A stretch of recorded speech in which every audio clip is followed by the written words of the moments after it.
Hey, Craig. So, where the party left off, the night in Triel is relatively uneventful after you manage to put down the false Hydra.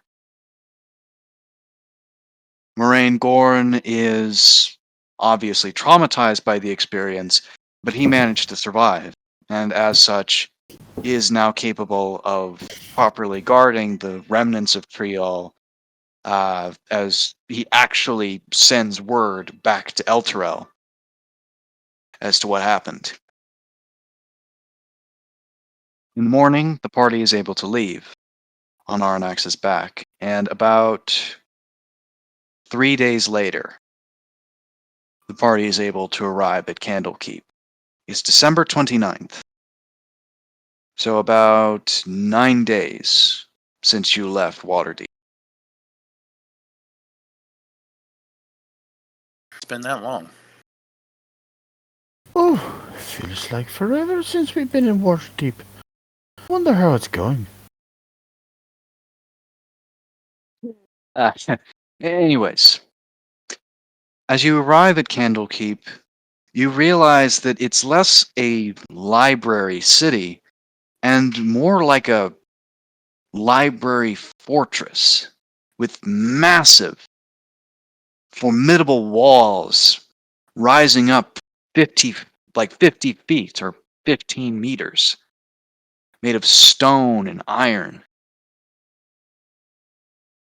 Watchtowers rest all across all across Candlekeep, with what looks to be enormous double gates near the front. Funny enough, the direction which you're coming in from, which makes sense since the other side of Candlekeep is facing the ocean. So, anywho, you see that the double gates, which stand about 3 times as tall as a man, are made of a sort of strange black metal, which shows the image of a flame set atop a tower. Not a castle with flames. Anyways. So, as the dragon touches down near the gates, near the front, you notice a number of guards on the watchtowers, donned in strange robes with the emblem of the castle in fire, shout down towards the party.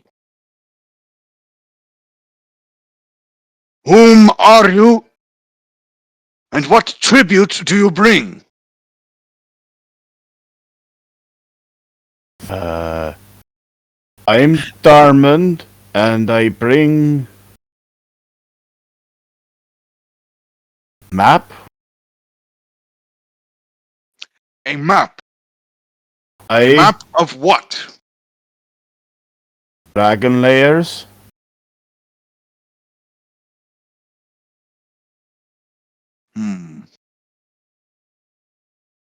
Guys, what else do This we is have? acceptable. Thank you.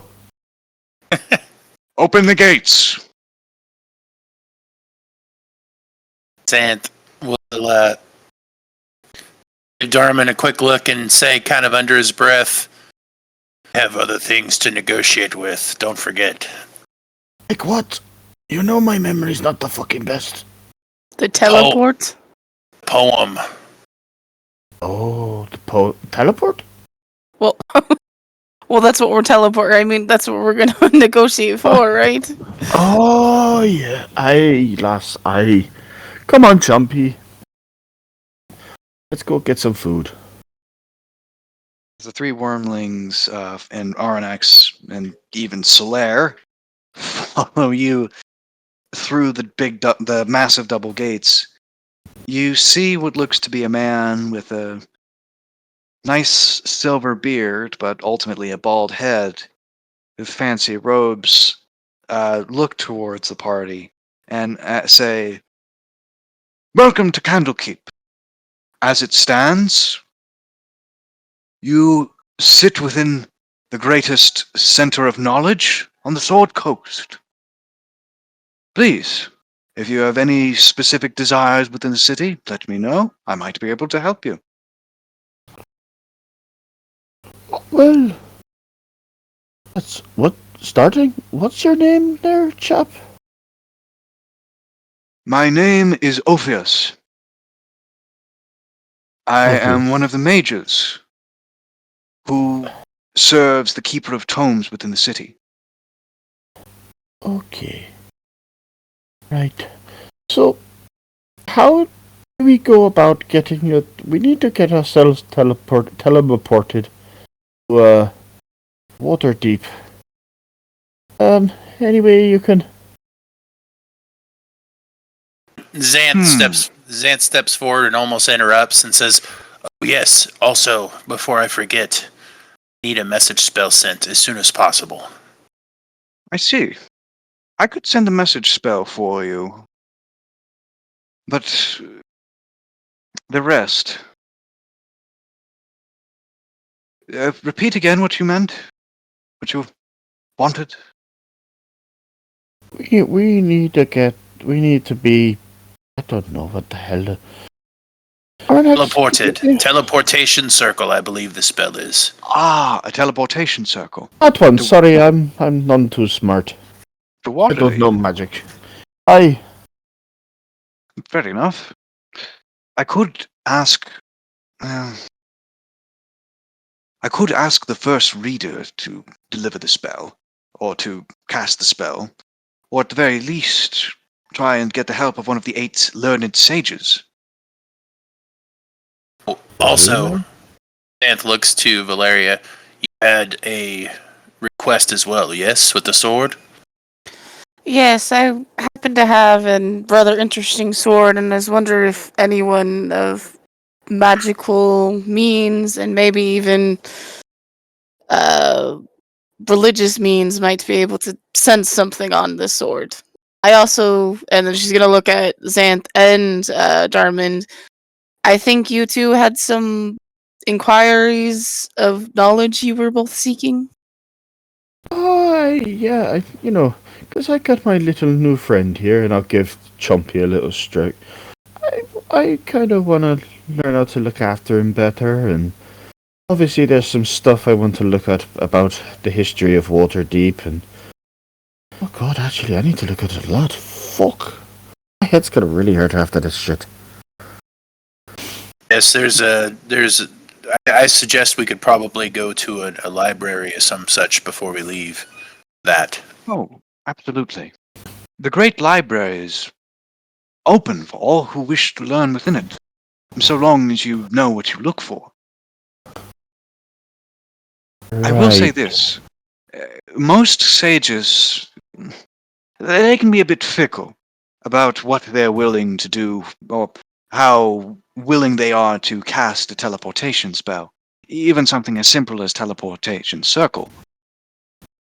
I will say that if you have anything to offer specifically, that would sweeten the deal, make it much easier to justify. So we do have information for trade. I believe we have some very rare knowledge to share. Oh, rare knowledge would be incredible. Depending on how rare, of course. On that front, the map I said to you, the weird guard guy at the gates. Yes. Do you have a dragon expert? There are a number of dragon experts within the city, or at least one of note, only one of note. A few others that claim to be dragon experts. Regardless, I could absolutely point you to the centers of knowledge on dragonkind within the Great Library. Aye, that one of note. I think he might be the best one to go to, because this is gonna be a little obscure, if I'm completely honest with you there, of ours. Are you sure? Fair enough. This is something that, well, let's just say that I don't know what the hell is going on with. It's complicated. Jesus, my head hurts. It's understood, understood. I will say this, the map that you use to get within the city won't be particularly helpful trading with the sages. This is kind of the map I want the dragon expert guy to look at. There's certain things I want to point out to him. I know it helped us get into the city and stuff. There's information on there I kind of want to inquire about. Oh, of course, of course, of course. A copy can be made to ensure no issues. Much appreciated. But my two friends have other stuff they would like to look into. Should we do our research first and then get into the rest? Aye. I can assist either of you the best I can.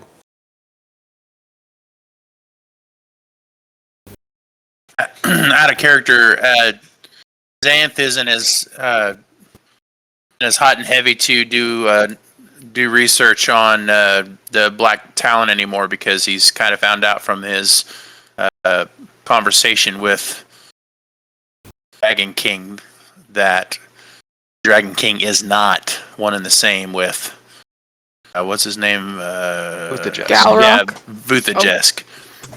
Yeah. So basically, he told Xanth that he is a creation of Vuthajesk, presumably a kobold that was created from Vuthajesk's own blood scales. That is a possibility, assuming the kobold was telling the truth. So at this point, Xanth isn't quite as worried about that as he was.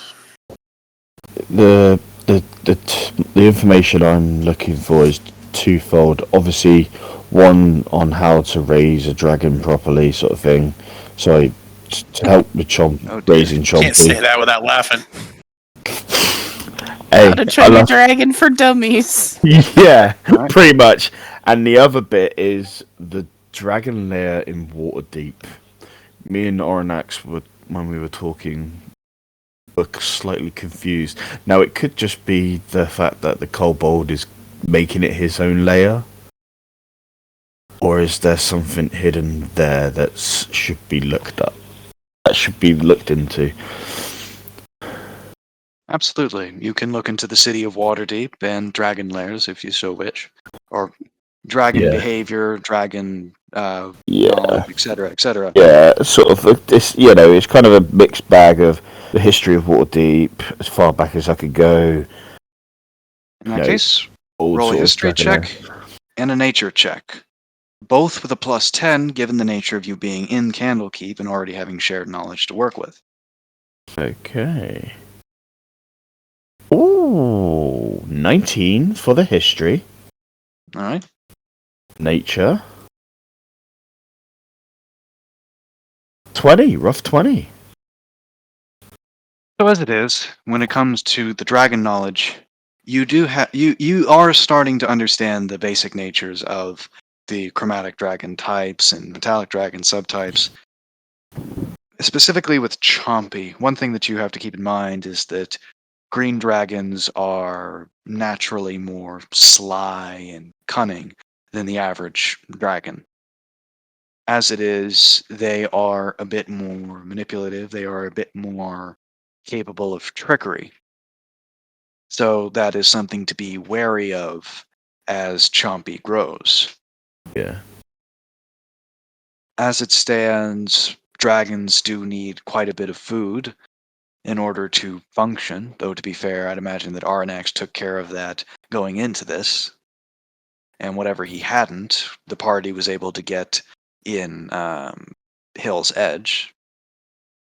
You start to get a better idea as to how those things work.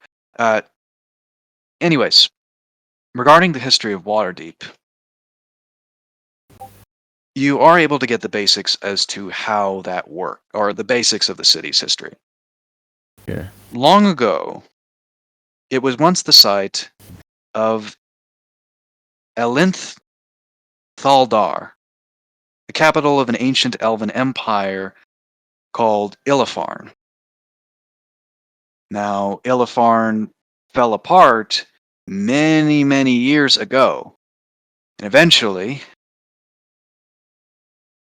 it was left abandoned.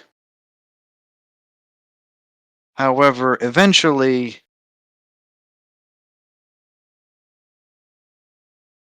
it was retaken by a number of dwarves and humans who chose to, make the city their own. Granted, eventually the dwarves sort of started to fade out of things, and the humans took more permanent control over the city. From that, you ended up having a number of noble houses forming. By the time you reach 1000 DR, you had the city fully come into its own as its own city. Yet, no matter what, when you do that, no matter what you research, no matter what you look into with the city of Waterdeep, you hear nothing of some ancient dragon lair hidden under the city. Nothing of the sort. The most you hear about is a gnome called Hallister Blackcloak, who built his tower in the base of Mount Waterdeep to rule the lands long ago, but he pretty much disappeared underground a long time ago.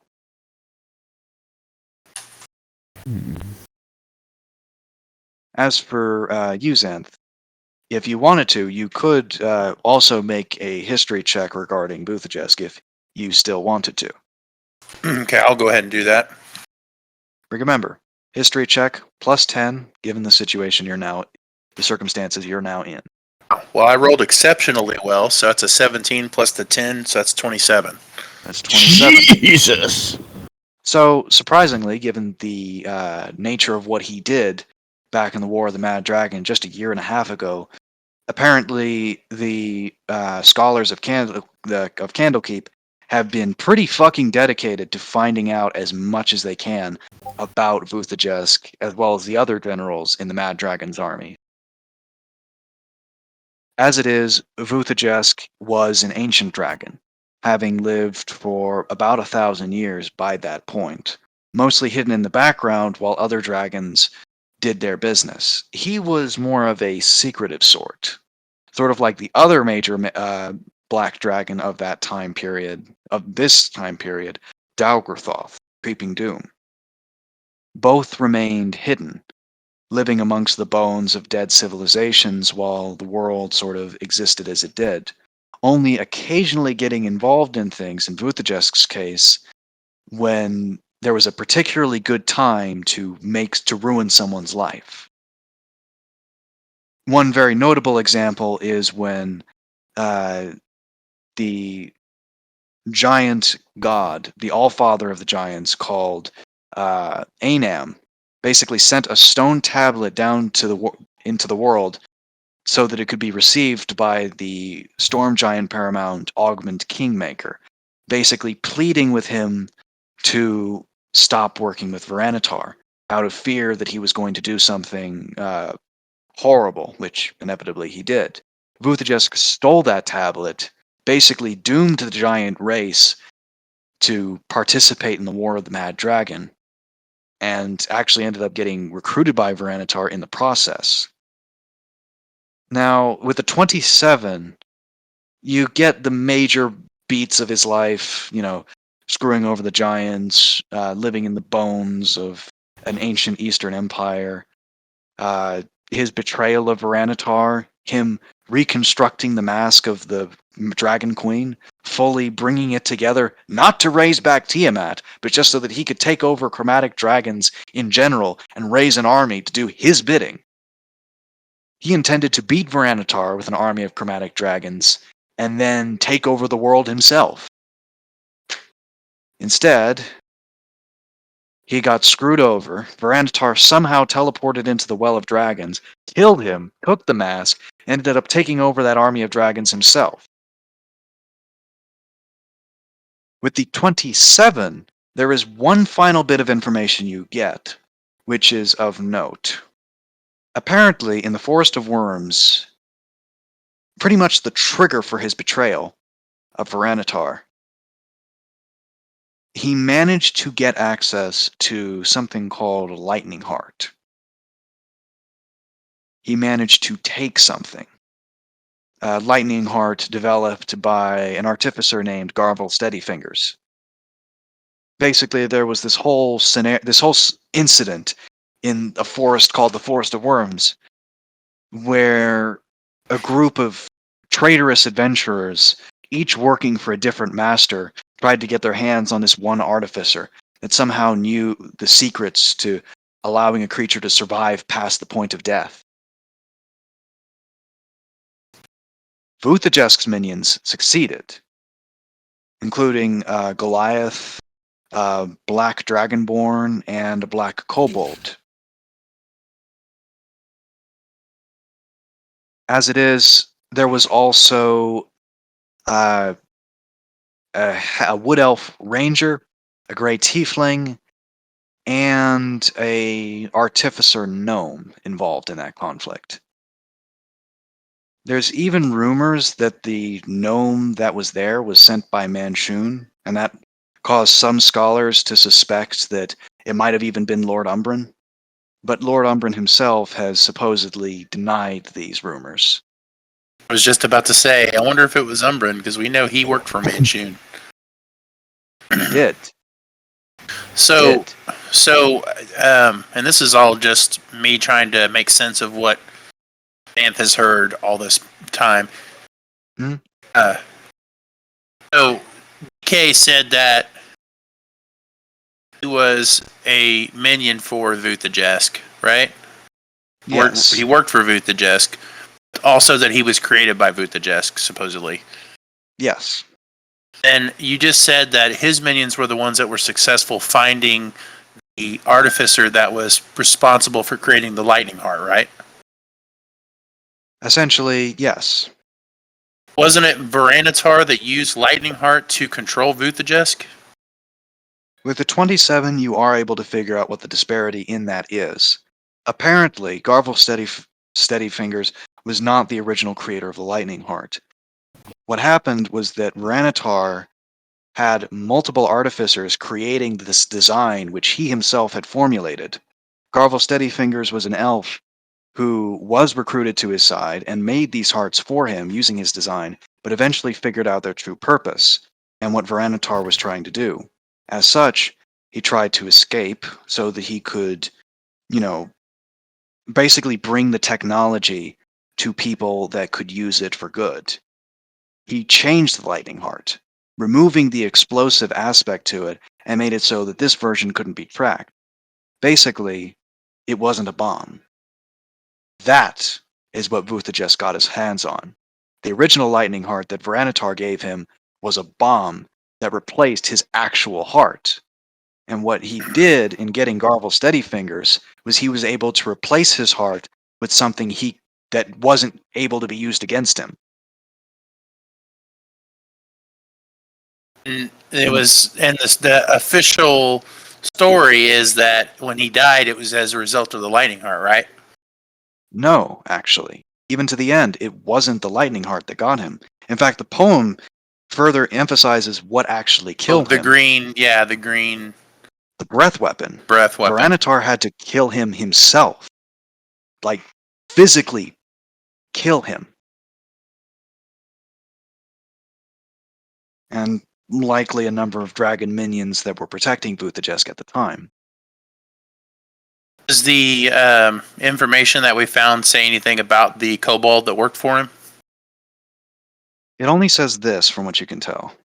The Black Kobold was he was essentially a leader amongst the kobolds in those woods, who were performing this mission against without Voranatar knowing. The Black Kobold supposedly, in the process of what happened, impersonated the gnome during the conflict, beat the tiefling in open combat, stole the mask of the green dragon, and used it to essentially bring the green kobolds in that forest onto the side of Vuthajest.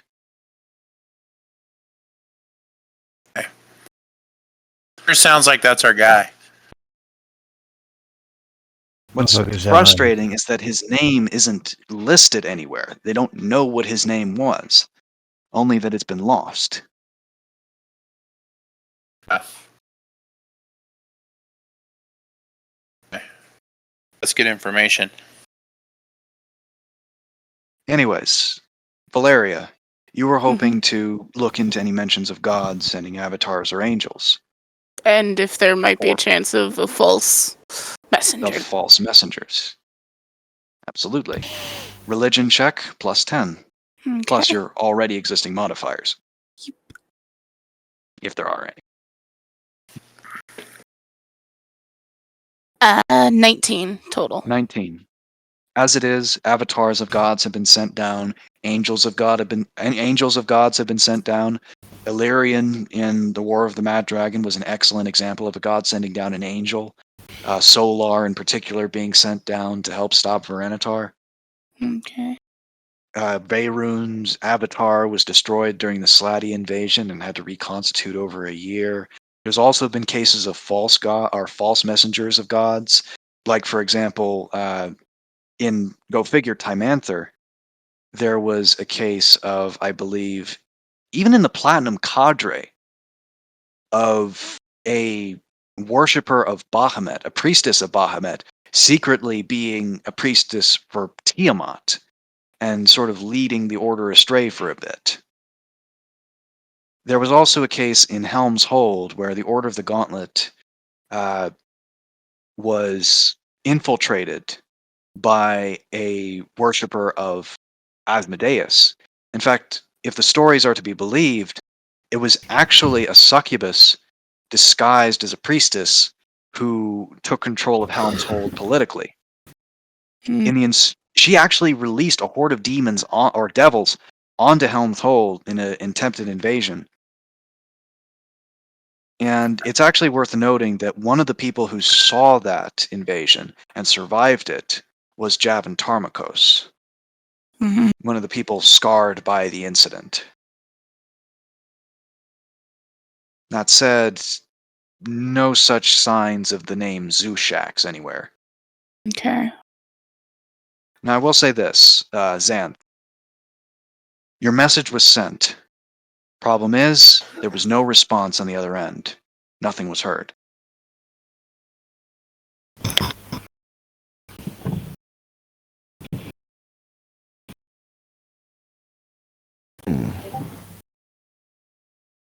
Valeria, as it is,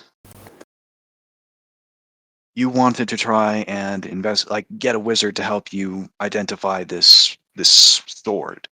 Yeah. The See wizard if that was there- with you, Ophius. Yeah. Okay. He's absolutely capable of using identify on the weapon to try to understand it. Okay. And I'm also gonna ask if, like, specifically if he might see if he can see any like evil or demonic, infernal. Absolutely. Yeah. As he'll pick up the weapon, he'll pick it up. He, holding a pearl, will put his hand on the weapon and say, "Let the nature of this item be known." As a sort of white glow emanates around the sword. Well, that's strange. Why would you have a +1 weapon that... Hang on, what is this sword supposed to do exactly?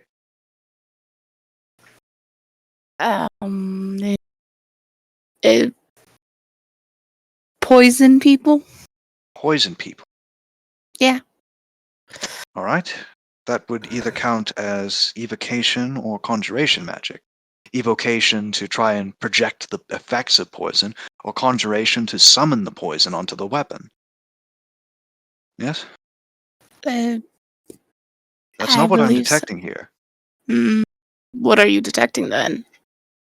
I'm detecting illusion and abjuration magic. The illusion magic is with a command. It's based on a command word. When a command word is spoken,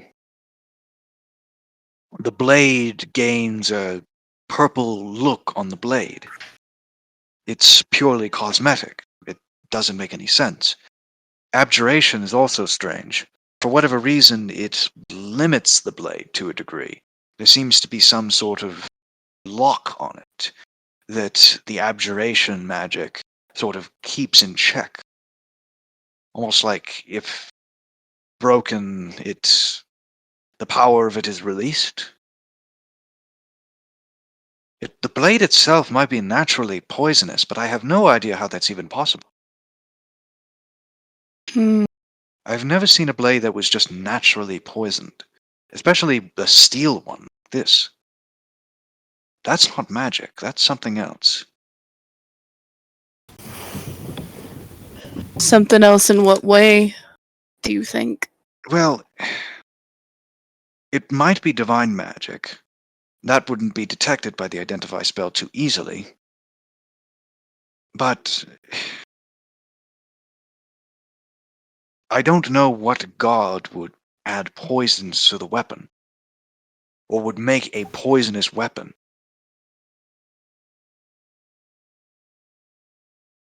So you don't think someone, an avatar of, say, Helm, would give this to someone?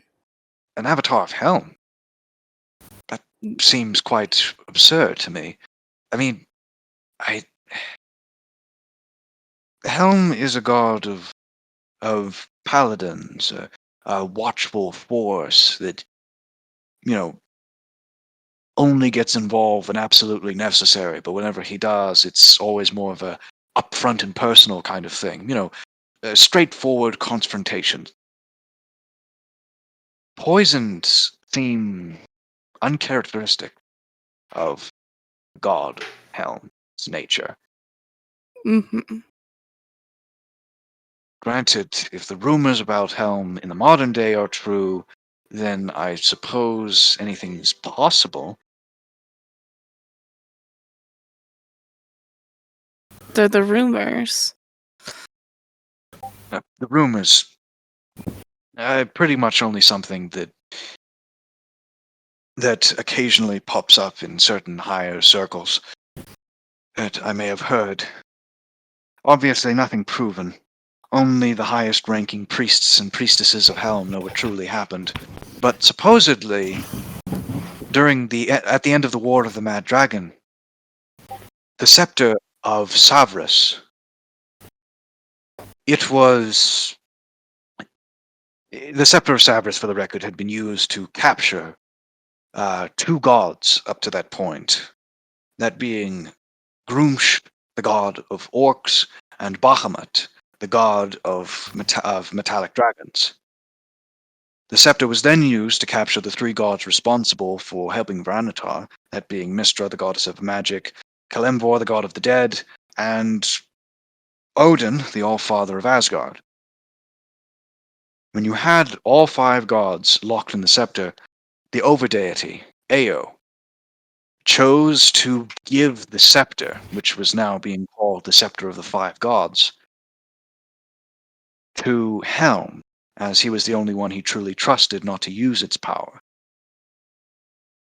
If the stories are correct, then Helm was basically assigned to hold the scepter and never move from his realm, and never interact with our realms. He would essentially become inert, keeping the scepter and the gods within it in a perpetual state of imprisonment. Now, I will say this. I could take the lock off of the item. I could dispel the abjuration magic. I simply don't know what the effects of that might be to the weapon. If I'm wrong, although the identify spell is usually not wrong about this sort of thing, if I'm wrong, it might do damage to the magical effects of the sword itself. It's up to you. Ant looks at Valeria and says, "Up to you, my dear." Alas, it's your decision. It appears to be a powerful weapon if you say that it can deliver poisons on a whim. If it delivers poisons, then I'd imagine that it would deliver poisons only at the time of the command word, as Mhm. that's when the command word is spoken, the locks on the blade also somewhat loosen, allowing the effects to push through, so to speak. Although not everything. The blade itself is still restricted even then. Mhm. Do you think unlocking it would show you more at all, or? Well, I think it would show me everything the blade has. I just don't know. I don't know. Usually, opening up locks to things you don't know what's inside can be a dangerous thing to do. That is fair. Yeah, I do think it is worth a shot too. Let's see what secrets this damn thing holds, because there's a lot of mystery around it.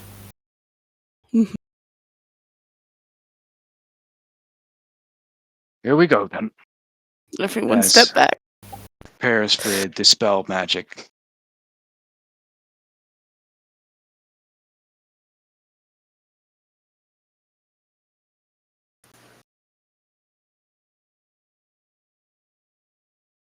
All right, give me a sec.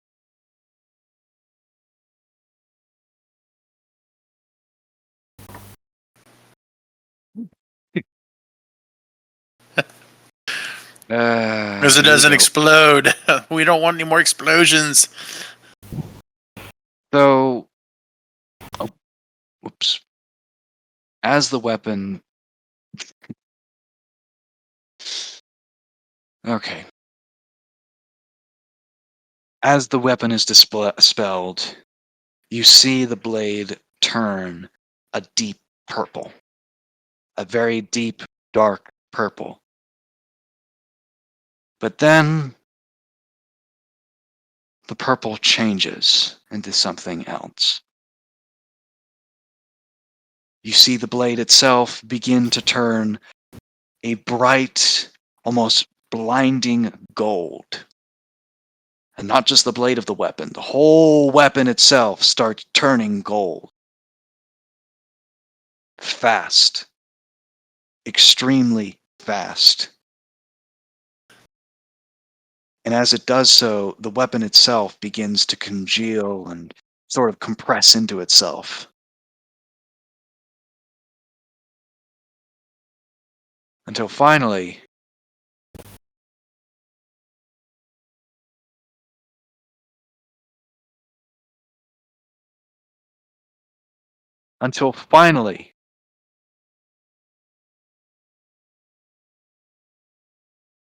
you see strange, multicolored orbs begin to rise from the now golden, slimy thing the sword has turned into. What the god in bloody Christ? And the moment it does this, roll for initiative. What? Oh no! I told you somebody was going to die tonight. Oh, that's not good. That's going to be a 20 plus 5 to this man. It's a 13. This man did not prepare mage armor ahead of time.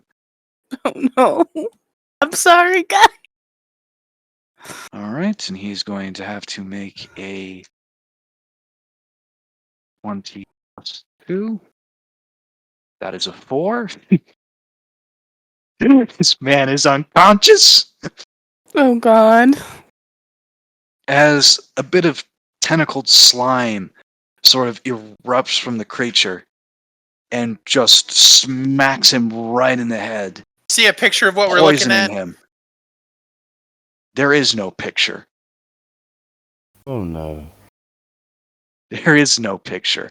Imagine it as a golden slime with almost tentacles rising above it, about 4 of them.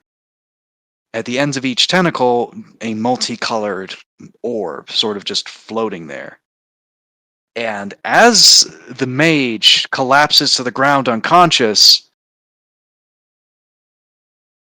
the golden slime thing flies in the air.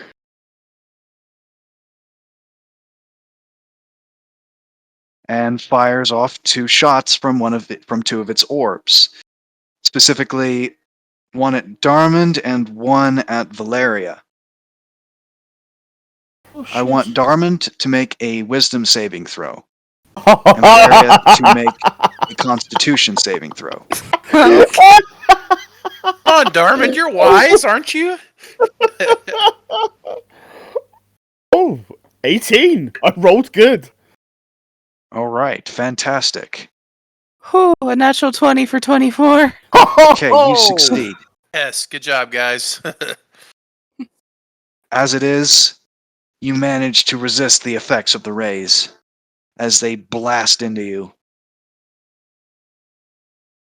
And now the initiative can actually be properly quantified. Give me a second to just roll the final one. Because I'm pretty sure that's a +2. Nope, nope, +3. Okay. And 18. All right. Why the... Okay.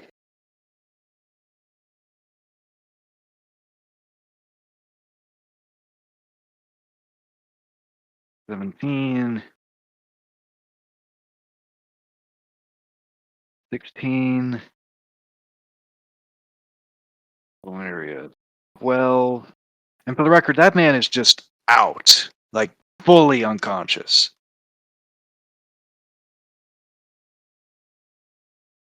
As it floats on its way straight towards Xanth. As Xanth, I want you to... Oh, hang on. I want you to... Oh, wait. I assume a 12 does not hit. No.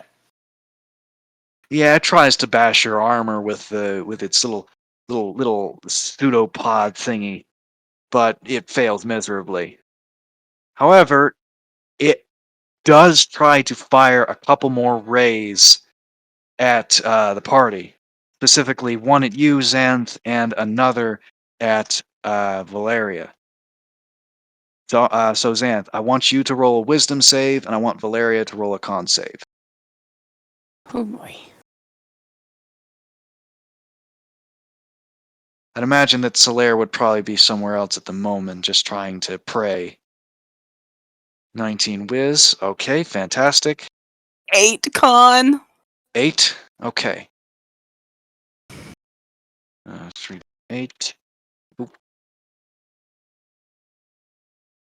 You take 16 points of poison damage and are poisoned as the no. purplish ray strikes you right in the chest, and the feeling of dizziness and grogginess begins to take over.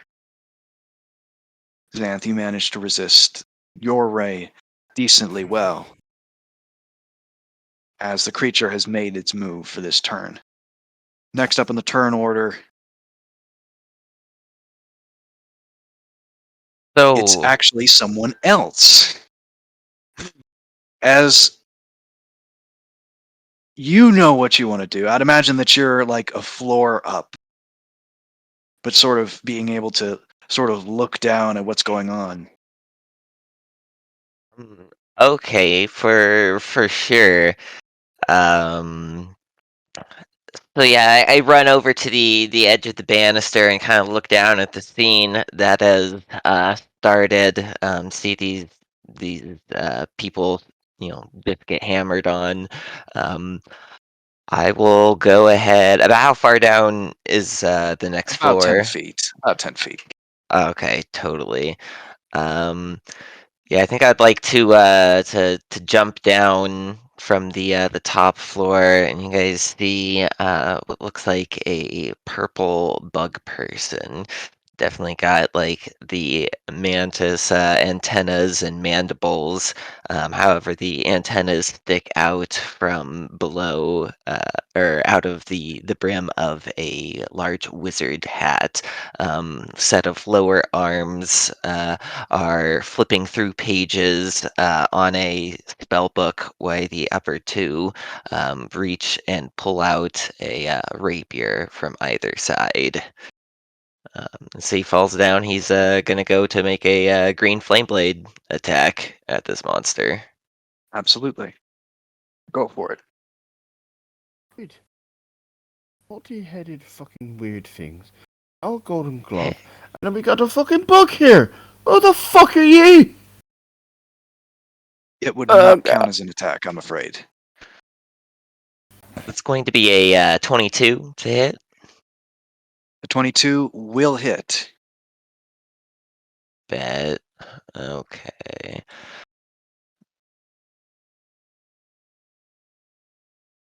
It's going to be 5 piercing and 8 fire. Okay, so 13 points of damage. Understood.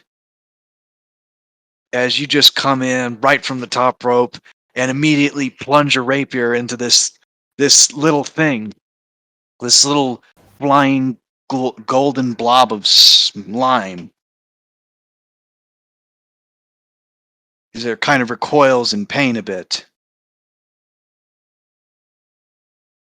They land after my strike. I give a light bow to the other members that are standing around the monster with me. Hold one blade aloft and the other behind my back as I start to do an impressive dance. And I'll use one of my blade songs as my bonus action. I'm sure that if that mage was conscious, he would be very impressed. Oh, la-di-da, I can dance moves as well, you bug boy. I'm seeing double. Why are you... Xanth, it is your turn. Xanth is going to cast Lesser Restoration on Valeria. Oh, thank God. Absolutely. So, Valeria, you are now cured of your poison. Yeah. And I think that's it. I don't think I have any bonus actions. Understood. Valeria, it's your turn. I'm going to attempt to shoot this thing. All right, move a Hopefully. little. You might want to move a little bit back. Yeah, I'm going to move back and then shoot.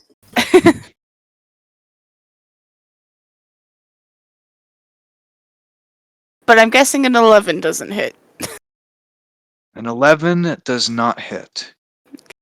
As And the then- arrow whizzes past this tiny thing that's just. Again, you see magical orbs just kind of connected to these stretches of gold. And yet it is dexterous enough to dodge out of the way, even midair. So, next up, Darmond. I've got one more shot, though. Oh, of course. Yeah. Yep, go ahead and fire both, Okay. just to be sure. Okay. That is a 24. That will hit. That Okay. will hit. Yay! Alright. Ooh. For 12 points of damage. 12 points of damage. All right. Yeah. And then as a bonus action, I'm just going to second wind. And there we go. I'm done. Fair enough. Next up on your turn, or next turn, Darmond. Right. I have had just about enough of weird freaking shit happening to me these days. I'm going to pull out my +1 maul and I'm going to reckless and Great Weapon Master 2 attacks at it. I have had enough of this weird freaky deaky shite. I'm not raging at the minute, but I'm going to Great Weapon Master.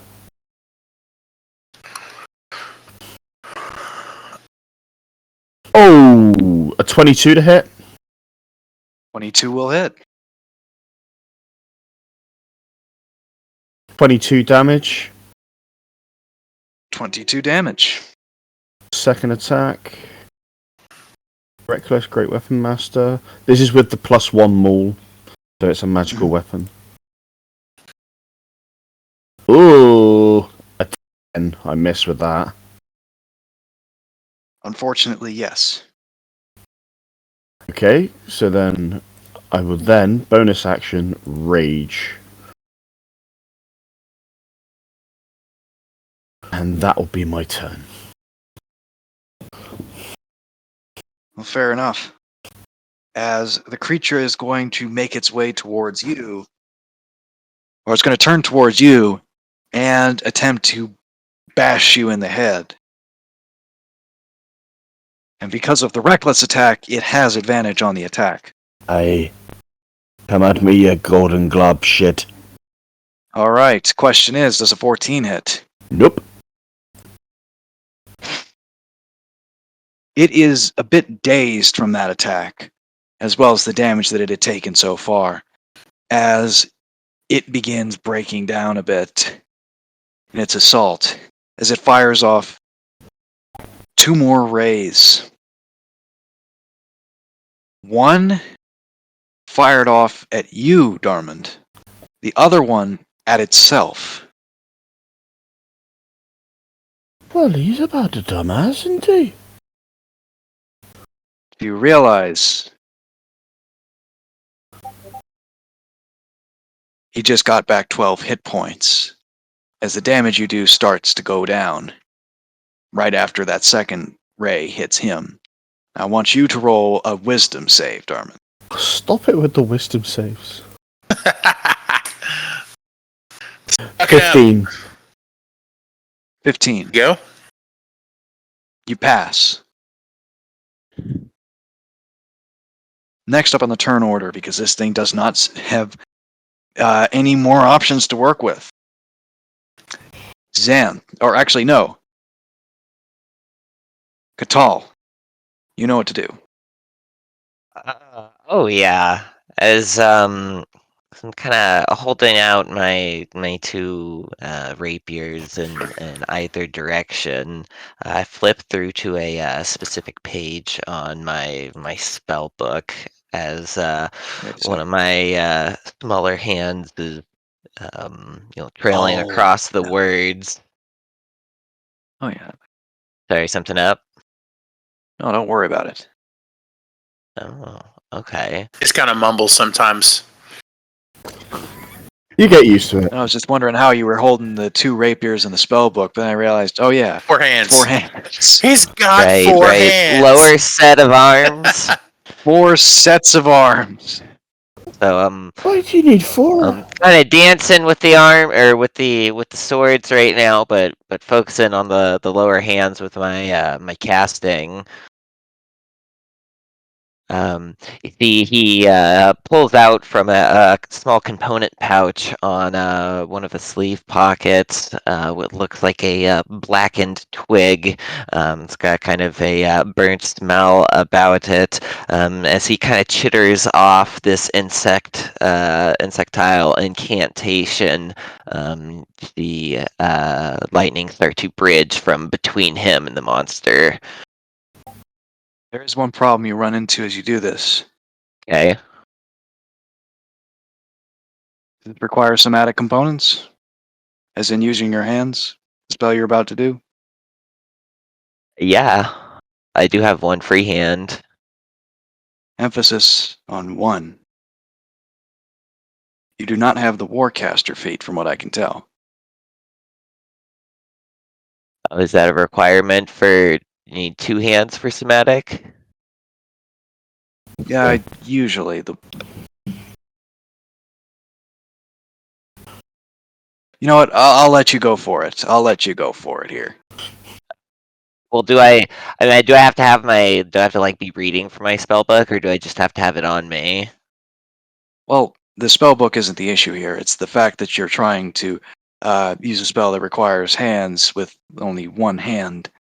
Right, right. But if I don't have to be actively reading from the book, then he can just put the book away. That was like fun flavor. No, fair enough. But if it, I mean, either way, however you want to rule it. Just go ahead. Okay. We'll cast it at a second level. We'll see. There'll be a 25 to hit. That will hit. All right. Hit him for 12 points of damage. 12 points of damage. You just undid all the healing that he did in that last turn. What did he just cast? Right off the He- bat. I missed the part what the spell was.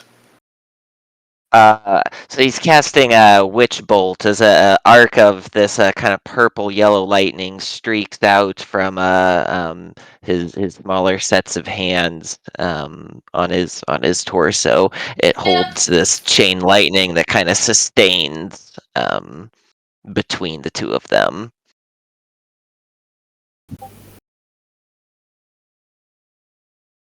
All right.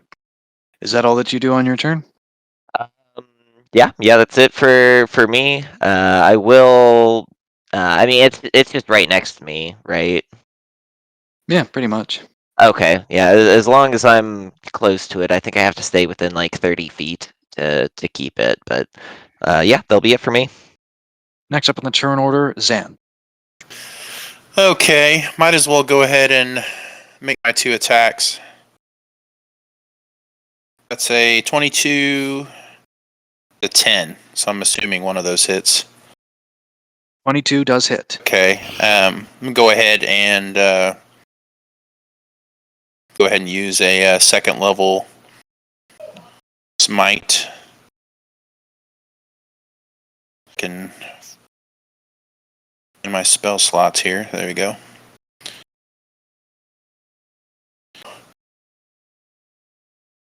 Gosh.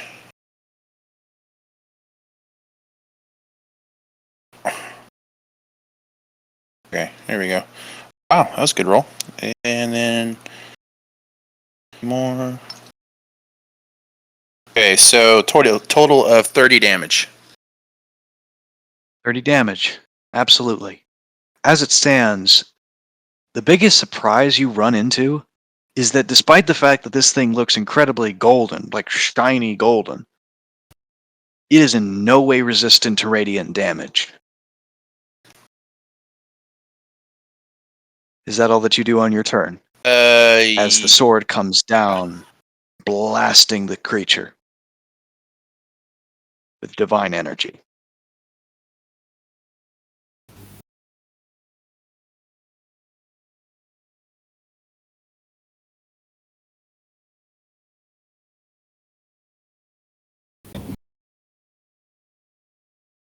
Is that all that you do on your turn? Yes. Okay. Next up on the turn order, Valeria. Gonna take my 2 shots. Go for it.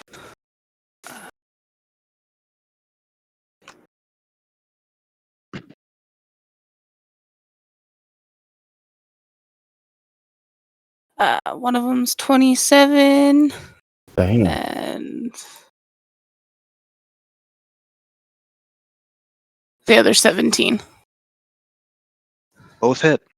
Okay. And for one of the shots, I'm going to use one of my arcane shots. I'm going to use the enfeebling to do some extra poison damage. Absolutely. Uh,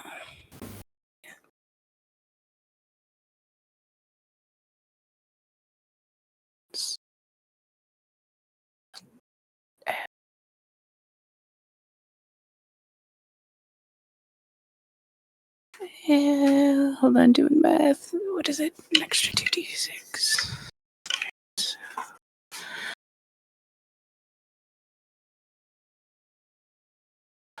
So that's 18 piercing plus 3 poison damage, and then he needs to make a con saving throw or Necessary. damage.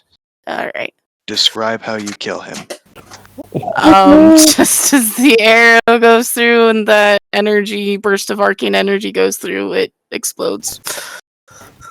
That it does, as when the arrow strikes, blasting through the slimy flesh, the orbs go out, and the whole creature just explodes, the bits and pieces, the tiny glips of slime disintegrating as the creature comes apart.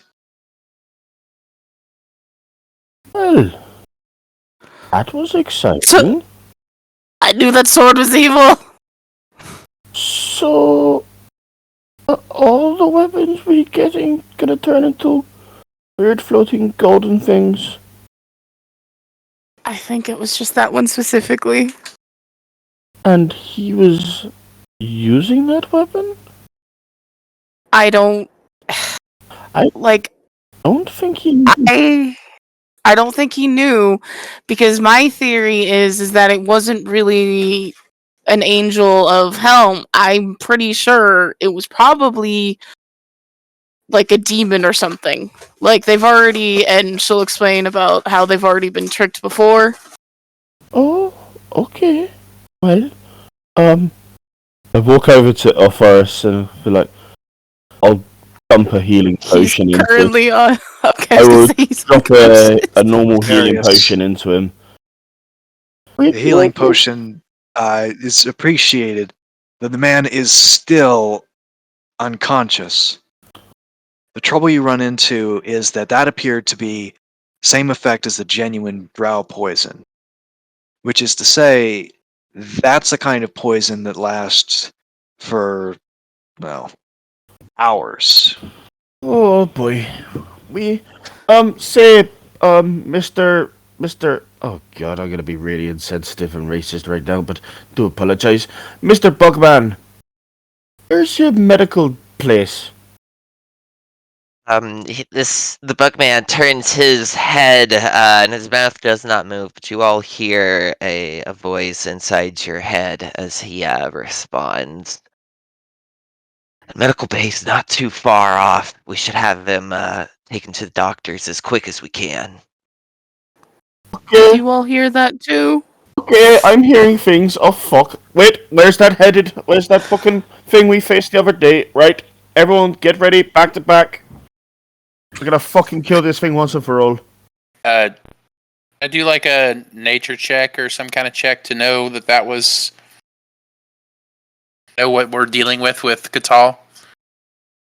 Absolutely, by all means. What would I roll for that? That would probably be a nature check. A 17. Yeah, 17. No fucking idea. Absolutely no clue what this is. Nice.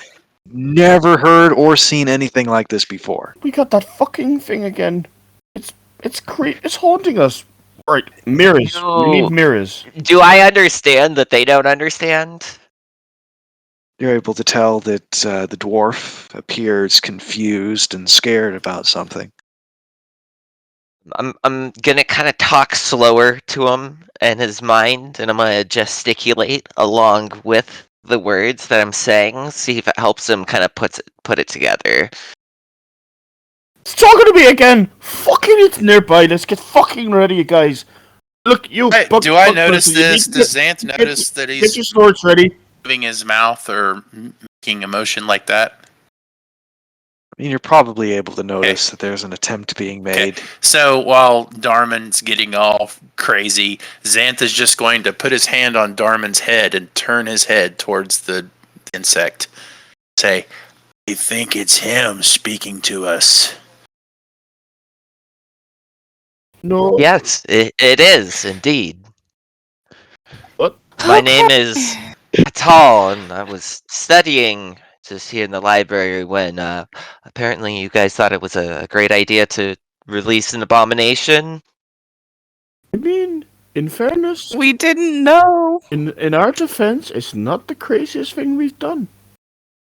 You know, I'm all for doing like crazy things. This is a city of wizards after all, but you know, there's spell labs for doing those kinds of things, and not just right out in the middle, you know, the halls of our ancient knowledge.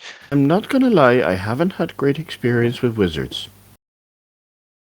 Also, it Whoa. was him that brought us here, and she'll point to the unconscious wizard.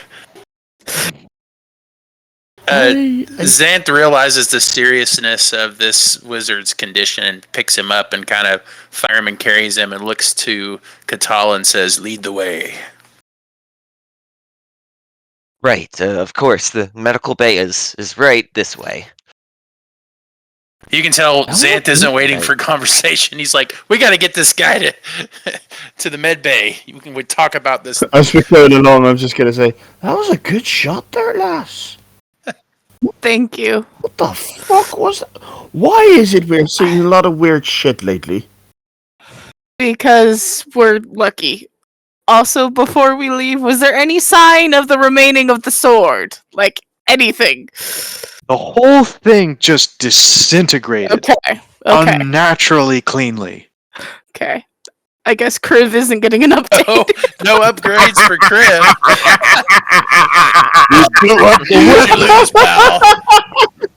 Oh, But we know that it was bad, so it may be, good win all around. I'm just You know, gonna like, put a Or the vague. best, I I'm suppose. just gonna put a You vague give him the message in the weapon group and chat. give him the weapon, and you wake up one morning and his eyes are like, opaque, and he's like been somehow like, taken over by something. You're like, oh crap. So yeah, it was probably for the best. Arya had a good instinct about that. You kind of blew up.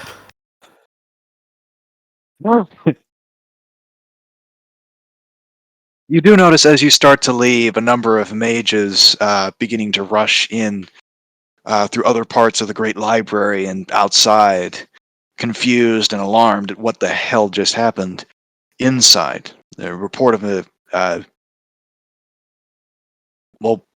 really of a random construct just appearing inside the library. I swear I am not paying another fine for this shit.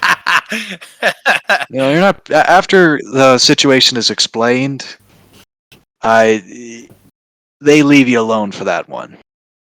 Especially since this man needs to be brought to a priest immediately for recovery. It looks like somebody is planning on taking him away for that purpose. A number of scholars from the city itself.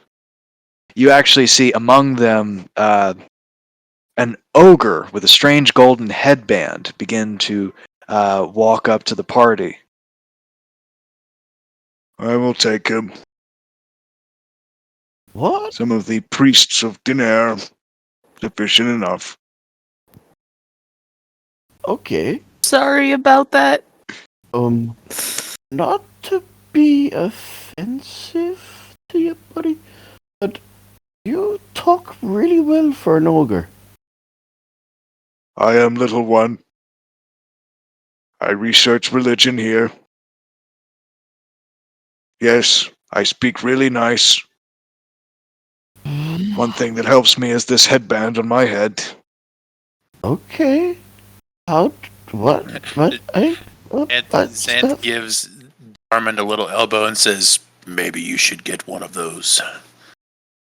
What you trying to say there, boy? he gives a little dragon chuckle. Fair for him. He's Well, seriously, what you trying to say? You trying to say I'm not smart? Little one, before you leave, are there any other priests that we could possibly talk about? I feel like we need to explain what we saw. Yes. Well, I'm trying to think. I'm more of a resident of the city, not really a scholar within it. Oh, for piss sake! As one of the other mages comes in, appears to be a high elf. A situation like this is better reported to the Keeper of Tomes herself. I can send a message to her directly, so long as you're willing to give a brief summary to me. Yeah, and Won't be necessary. I think I can cover us on that end. Ah, yes. As she sort of sees Catal and looks with apprehension. Yes, Catal.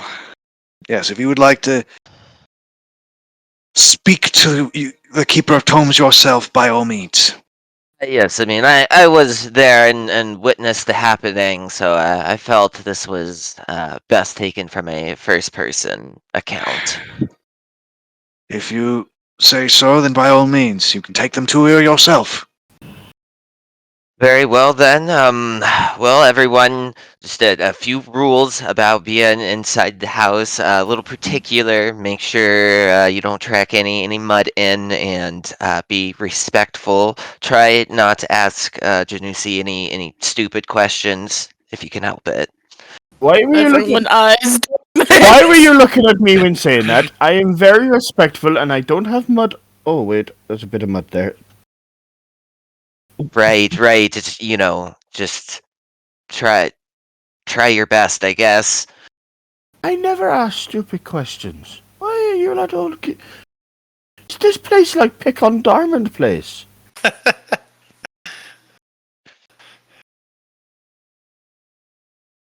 So, yeah, if we can gather up everybody, I'll take us all back to the home. It is. As the party is leaving, heading to the Keeper of Tomes in the city of Candlekeep, yeah, you notice the High Elven Mage as little one is about to pick Orpheus up.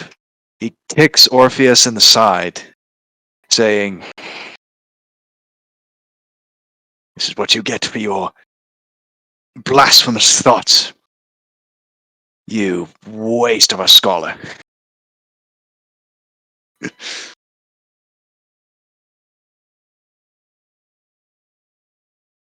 Anyways, moving on. As it is, exploring through Candlekeep, you notice this whole area is just like this whole city is just massive, all things considered. The only city that you've seen bigger is obviously Waterdeep, but even then, it doesn't have quite as many magical towers. This city is just dense, filled with them.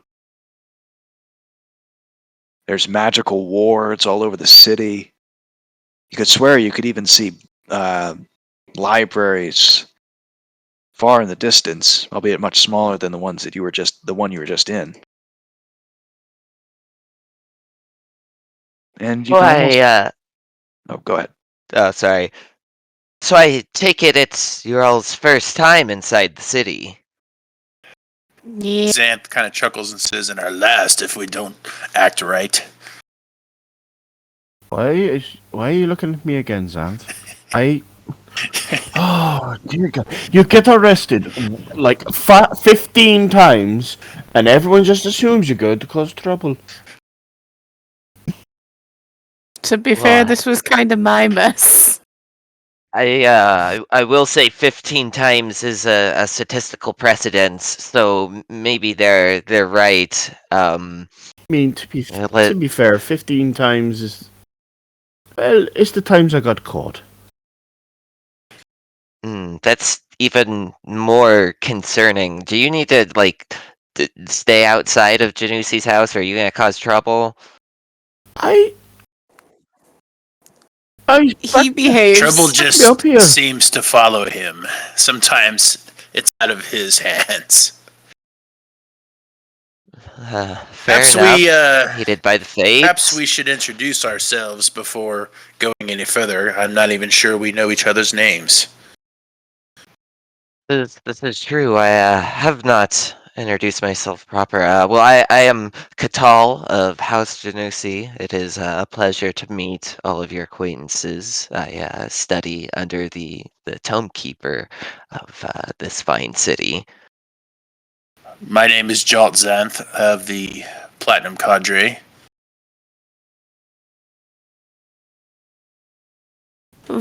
Yeah. And I am Darmond Hadouken of Clan Hadouken, Orf, mercenary, well, ex-mercenary now, hard ass, hard drinker, expert lover, and occasional dragon carer. Dragon babysitter. Carer. Don't let Chompy hear you say that. You all do seem to be quite interesting, and definitely the kind of people I think Janusi would like to keep an eye on. So this is good. Let's all just kind of again keep together, and please keep your manners up inside the house. My manners are always fucking impeccable. Right. Haven't you heard of dwarven hospitality? Um. I've not actually. I've only really been thinking like this for a few years, so most everything is still kind of continually new to me. And then have I got a treat for you? It's called dwarven whiskey. Oh, you'll love it. Let's not try to get everyone drunk before we get our mission completed. Right. We'll celebrate after. Oh, I think we're here. You reach the Tower of Exaltation, essentially the largest tower within all of Candlekeep, as well as Catal knows, the home of the Avowed, which is essentially the the organization of monks which rule the city. They serve the 8 sages, the 8 readers, as you would better know, who in turn serve the Keeper of the Tomes, the true leader of the city of Candlekeep.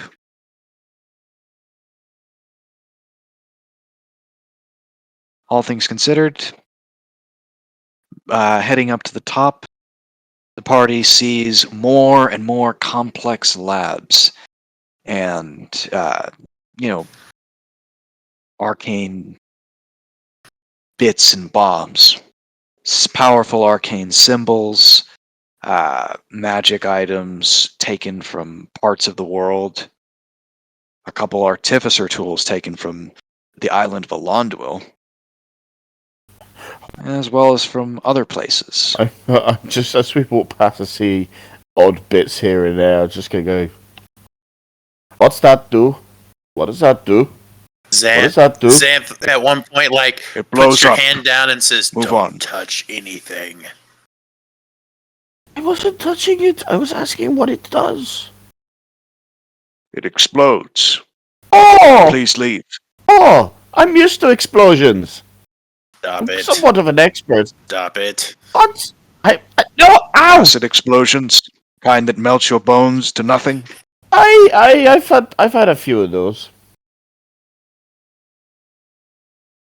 I mean, one of the last explosions I was part of, I threw this axe right at this guy, and he blew some barrels up, and he got fucking annihilated. Ah, good times, good times. Wait, Zav, no, don't stop dragging me, Zav! Jesus! You can just see the picture in your head of a parent trying to wrangle their child in Walmart. This is what Xanth is doing with Darwin. Stop! No! And Valeria's just shaking her head. But I want to see the explosion! No! Oh. You reach the Paul top. is trying to not turn yellow as a sign of embarrassment, as his coloration kind of shifts and change with his emotional state. Wonderful. So this is going to be a very yellow day. So, as the party rises up to the top floor, see a great spherical dome room with books lining the shelves, the most extravagant banisters you've ever seen, as well as a very large shrine to some sort of deity. You see a woman with bright orange hair and bright white robes, staring at the shrine, her hands behind her back, a staff leaning against her back. as you hear her say, "Ah, Katal, is that you?"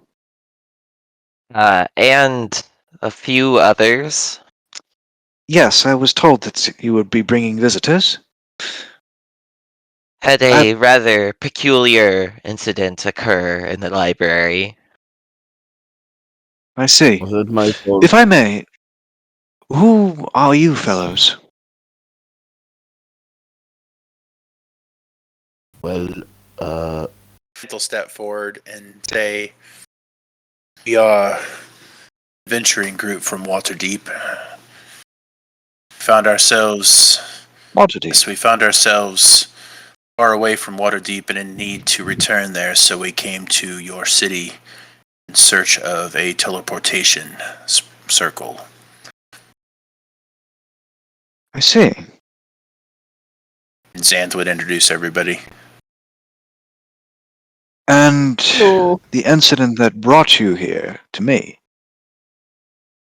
Something I definitely think is worth having recorded, but there was apparently a attempt at unsealing an item which contained an entity within. Conflict broke out relatively soon after, but ended just as quickly, I see. with A the creature entity trapped defeated. inside an item. Fascinating. Do you confirm that story? That it was a creature within an item? well, the the item kind of went gold and turned into this blobby thing, and started shooting at us. So we kicked its ass.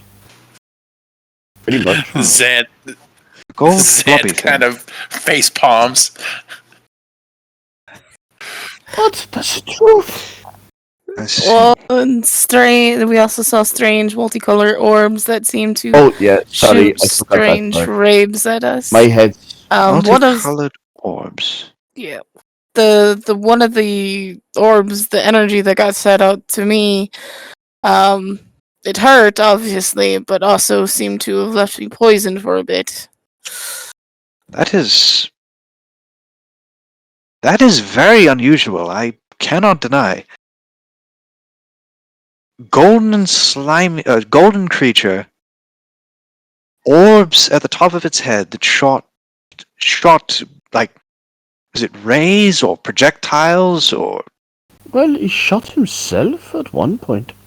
Kind of looked like. shot himself? Yeah, kind of looked And like. it seemed to have healed it. That's cheating. I have never heard of a creature like that, and that is fascinating. I'm aware of most creatures that exist within the world, or at least on some level, I would be able to tell what that was. I have not an idea. Well, I mean, the rays, the, but no, that could mean anything. I mean, Miss, considering the past week, that's pretty low on the weird shit we've seen. How do you mean? Have you heard of a false hydra? A false hydra? You've seen a false hydra? Oh, we kicked its ass. We killed. Paul flips to the back of his spell book to some blank pages. Real excitedly gonna start asking you a lot of questions. What did it look like? What kind of characteristics did it have? Dude, honestly, you don't want to see it. You don't want to meet one of those things. That was fucking frightening. Think of your nightmare slept with someone else's nightmare, had a nightmare baby, and then that nightmare baby decided to just reprocreate. That's not the word. Anyway, and had loads of little nightmare babies, and it all congealed into one giant blob. And it ate you, and you won't remember it. I Take your may. memory away. Yes, it does. It takes the memory away.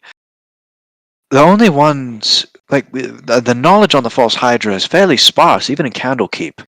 the main contributions, tying it all back, mostly came from the wizard Marcus, which, granted, considering circumstances, is not a good sign. Yes, Well, But we did. Marcus was was there. he was Well, he was trying to stop the damn thing. yeah. That sounds weird. what do you mean? Well, he left another wizard guy there. What was his name? Horus. Horus. Horus. Okay. Yeah, Horus. And he was trying to sort of stop the damn thing from getting any bigger. Hold on. Where was this? What was his name? Trio. Trio. A wizard named Horus. Was it an elf, by any chance? Oh, now that you mention Yes. it, yeah. Okay. Uh-oh, I don't like him. I had heard about I had heard about what happened in Trio. I think it was about a year. About a year and a half ago. The Mad Dragon had been exposed, and the Mad Dragon had been beaten. And a few of the Hell Riders from Elturel had been sent to the village of Trial to remove the wizard Horus, who had been working for the Mad Dragon. We had still never figured out what Horus was there to do, or what his intentions were. Well, But if it was to stop a false Hydra from emerging, then that is... well, that adds another wrinkle into the problems regarding how history views the Mad Dragon. But it is an important bit of knowledge to work with. If I may, do you have any proof of this to work with? Proof that could be added to the great libraries? I think we picked up some bits and bob from there. We wouldn't exactly Should have hand over the users notes that we found, all of them. Hey, Wasn't. Oh yeah, the notes. There was also yeah. a book, which came directly from Marcus himself. Yeah, we'll hand I'm over not all even- that information. so do you think that could... I tell you what, since you need teleportation back to Waterdeep, I'm willing to provide it myself, considering what you've just provided me. This, as she kind of scrolls through the book, well, that's strange. You never mentioned the False Hydra in this much detail, or its abilities, or its capabilities. Maturity of a False Hydra, that is one of the few things we did know about. The capability of the domination dirge. It's a strange thing. But anywho, I'm getting off track. Vanth would point out the note As it- also that Marcus thought there would be another. That's comforting. As it is, the chances are that if there is another one, it would likely appear hundreds, if not thousands of miles away. Perhaps off in the eastern empires of Shaolong, or in the western lands of Mastica. Even still, it is worth investigating. Thank you. We're at it since she seems to know a lot about a lot. Xanth would also mention the Dragon King and all of that. That they're, the reason, basically the circumstances that brought them to Candlekeep. And I mean, he tried. I did that in short earlier, but Like, do you mention the framing of Lord Umbren? sure. Let's give her all the info, including the poem. Everything we know. Okay. Spill the beans. Now that is strange, as she looks at the poem. Whoever wrote this clearly did not think very highly of Uthajesk. Either that or hated him more than any I could imagine. It couldn't have been the Mad Dragon, as the Mad Dragon was absolutely not the type to write something like this. He was always far more calm and respectful. And the Black Kobold... Lord Umbren is, at the very least, a decent friend. As well as a very helpful wizard, especially after the times of the War of the Mad Dragon. So I would absolutely be willing to teleport you to help him.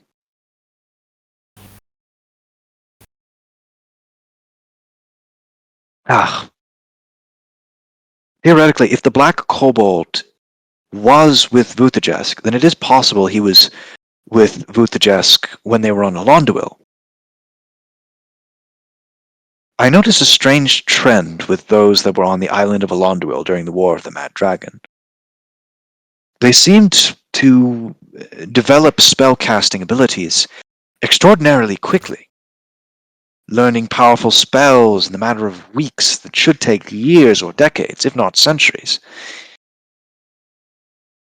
I mean, there were two creatures, two people, whom had never touched a spellbook in their life before that conflict began, and yet by the end of it, were capable of casting 9th level spells.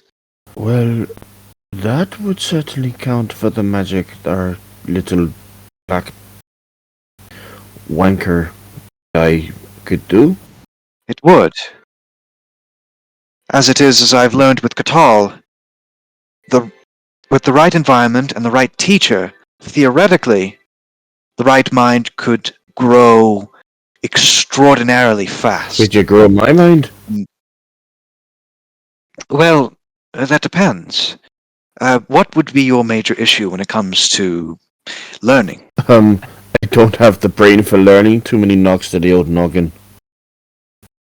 Well, if it's an issue of noggin, as you put it, like, do you feel a sort of pain when you concentrate on something for too long or too hard? I call that a Tuesday. There is a solution to that, albeit it's more magical in nature. It's called a headband of intellect. Is that what that ogre guy was wearing? Little one. Yes, yes. He had taken it off of the body of a halfling a few years ago, when he was still a savage creature. When he put it on, he immediately understood his actions. He felt remorse and decided to become a scholar. I mean, I kind of wanna. I have a little theory cooking in my brain. I wouldn't mind looking into it some. I could provide you the headband without any issues. There should be another one in one of our vaults, especially considering how much you've provided me as it is. This is a wealth of information, far more than you needed to get past the door. I mean, the information we use to get into the door, it's a map of dragon layers, and it kinda says there's one in Waterdeep. I tried doing a bit of research, but it didn't quite work for me, noggin stuff. I think I want to stay and do a bit more research with this headband.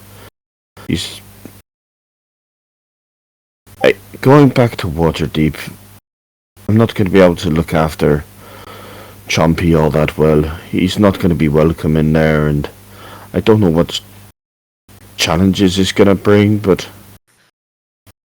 Anth quickly looks at Darman and says, "Wait, what are you saying?" I think I'm going to stay here for a while. Hopefully I can find something out that will help you guys. You know we have to go back to Waterdeep. Yeah, we have to go back. I don't want Chompy in danger. No, with all this stuff going on, perhaps, I don't know, maybe I find something with this headband of Ancient Flip. I find something that may or may not give you a lot of answers. I'm not saying I'm going for good, I'm just saying I may take a little time to sort of adjust to the new circumstances. Anth looks at Valeria and says, "It's true that Chromatic would not be welcome in Waterdeep."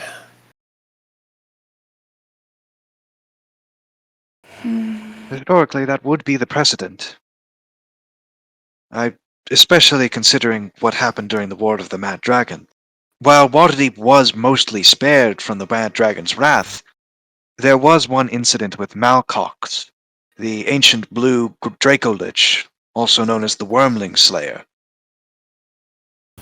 That incident with him and the Godslayers did very much terrify the denizens of Waterdeep for a time. And it would not surprise me if they remain a bit weary of them. I mean, if I could find out some answers as to what the hell is, why there's a marker for Waterdeep, whether my theory's right or not. I'm not saying I'm going for good, but I'm just going to take a bit of time. Anth puts his hand on Darman's shoulder and says, "You sure this is what you want?" Aye, boy. I think for once I may just not go smashing the shit out of things and may actually use whatever's up in here for once. He puts his other hand on your other shoulder and looks at you and kind of almost crouches down a little bit to sort of get eye to eye and says, Oh, you're not going to kiss me, are you? Darman, you're in danger of becoming a good man. Don't fucking tell anyone, or I'll hit you with Bessie so hard. And with that, old. he gives you like the biggest hug that you've never seen Xanth give anybody a hug anyway. But not just like he gives you like the full on bear hug. I mean, at least take me out for a drink first if you're gonna do this.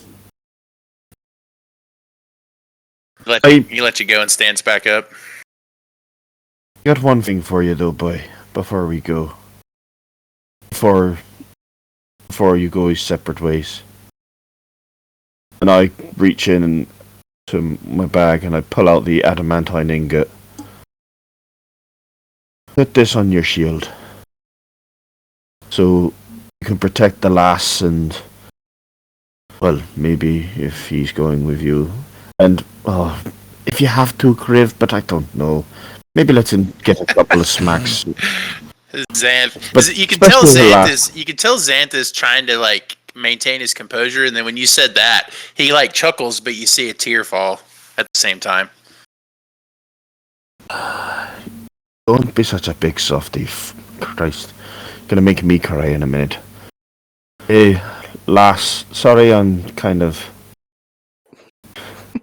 Don't worry. I'll be back at some point. But hey, at least you got to the bottom of your answers and kind of. Well, more questions to go on, but yeah. But To be fair, you do have the option of staying in Candlekeep and researching more for a day or two if you feel the need. Though, if Lord Umbren has been framed for crimes he did not commit, then time may be of the essence. I've always put the group ahead of myself, so... hey, lass, if I get chance, I'll do some reading for you as well. That is fair. But before we part ways, I've had something that I've wanted to give you for a while, but I always kept forgetting. And she's gonna reach into her bag of holding, and she's gonna pull out 2 hand axes. You seem to keep losing these. You can have mine. Oh, lass, you're a fucking gem, and I kind of just... You just see me like excited kid with 2 toys going, oh, these are quite good balanced. Oh. Wait, sorry. No swinging axes indoors. I know, I forgot the rules. They're kind of from my mentor in a way, so I don't know. Figures if someone else can use them. I'll look after them. And no dying, alright? You're not allowed to die here. Do you think these guys could kill me? Not even that kobold. That is... Not even that kobold asshole could kill me. I'm too stubborn to die. Well, keep up with them being stubborn. And she's gonna hug him. Not as tightly as Xanth would have. Oh yeah, Xanth.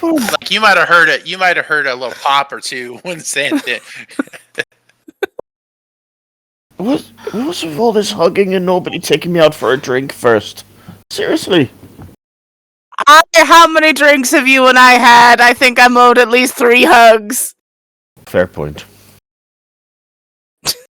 Oh, and guys, if you Oh. go up against that, if you do face that black little shit before I get chance to make my comeback, give him one from me and say that's from Darmond Hadouken, you bastard. I'll carve it into one of my arrows. Oh, that's the one. Hey, but just think, next time you see me, I'll be smarter than both of you. Put together. I'll believe it when I see it. I mean, I'll have to wear the little headband thing, but I think I can pull that look off. You gonna put on some wizard robes too, buddy? Yeah, put on some wizard robes, running around. I mean, I won't wear anything underneath, but... Anyway, if they teach me things, I could teach these lot how to handle a few more drinks than they can. I think I have come up with a mutually beneficial arrangement for everyone. Darmond, if this really is your goal to learn and pursue your mind, there's honestly no better teacher than Genesi. She will help you in ways that are profound, and if the rest of you would be okay with it, I would love to come along with you. I think if the possibility of traversing to 9th level spells in a matter of years is possible, I would like to be able to bring that knowledge back as payment for everything that I have already learned. He's like thinking this all like out loud. He's pretty much just looking at Genesi though. Funny that you mentioned that. I was actually going to suggest that.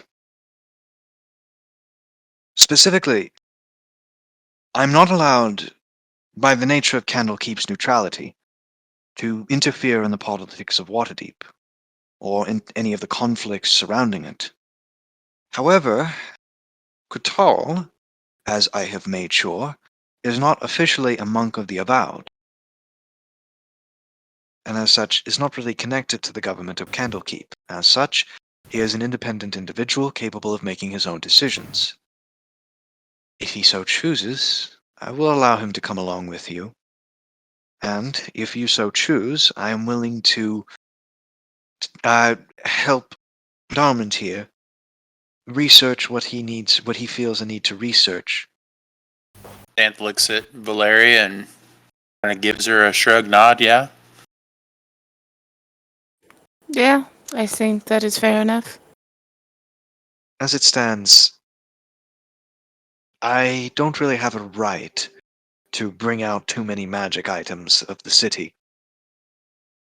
So, I must ask, is there anything in particular that you feel you may need? Perhaps a particular sort of potion, or a particular kind of item? Xanth rubs his chin thoughtfully for a moment and to Valeria and says, I believe we will be going into the hornet's nest, so to speak. We return. Will we need to overcome challenges that I'm sure we will find there?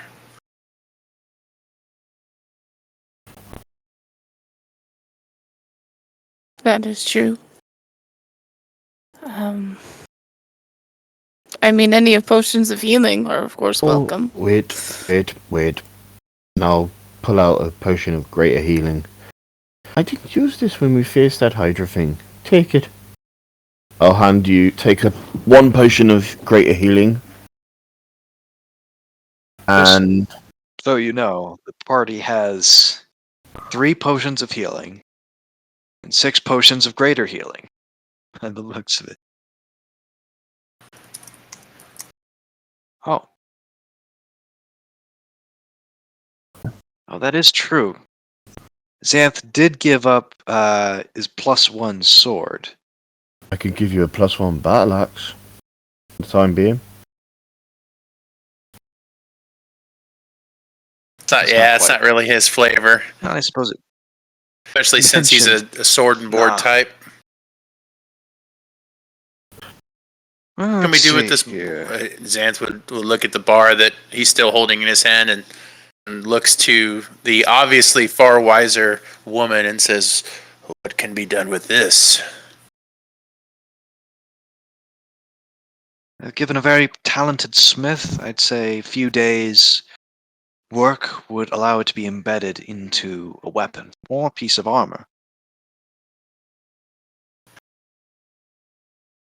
It's not really a magical task, unfortunately, but I could point you to the right smiths in Waterdeep who'd be willing to do it. I tried one in Waterdeep. He got really funny about it. Yes, Creeped him out. he seemed to think there was something Funny? strange about the bar. This plate armor I'm wearing is on loan. That's... Having a new set that's imbued with this adamantine would be very useful. I see. I suppose I could try and offer a set of plate mail armor that I received from the Order of the Gauntlet as a gift. Yes, I think that would be doable. Do you happen to have any other means of protection that might grant even magical protection? I'm not Well- one for armor myself. I stick to the lighter stuff. Oh, of course. There are plenty of means of studded leather and the like. I will say this. It's a bit of a misconception amongst more martial swords that what is colloquially called +1 armor tries to protect against elemental or magical means. It provides no substantial difference compared to normal variants of the armor. What it does is it provides a slight increase to protection against all things. So, for example, +1 studded leather armor makes you a bit faster when dealing with arrows or sword swings or claw attacks or anything of the like. I do have +1 studded leather armor if you wish to use that. I think that would be useful to me. Yes, we would use these things as a way to assist us in protecting Waterdeep and Lord Umbren. Of course, of course. Sorry, my mind was elsewhere for a moment.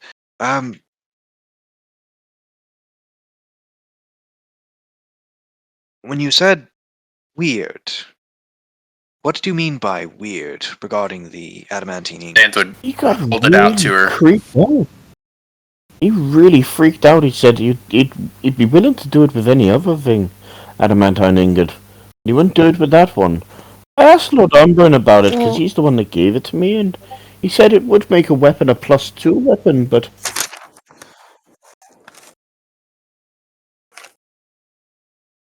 And let me see. Xanth gives it to her. As she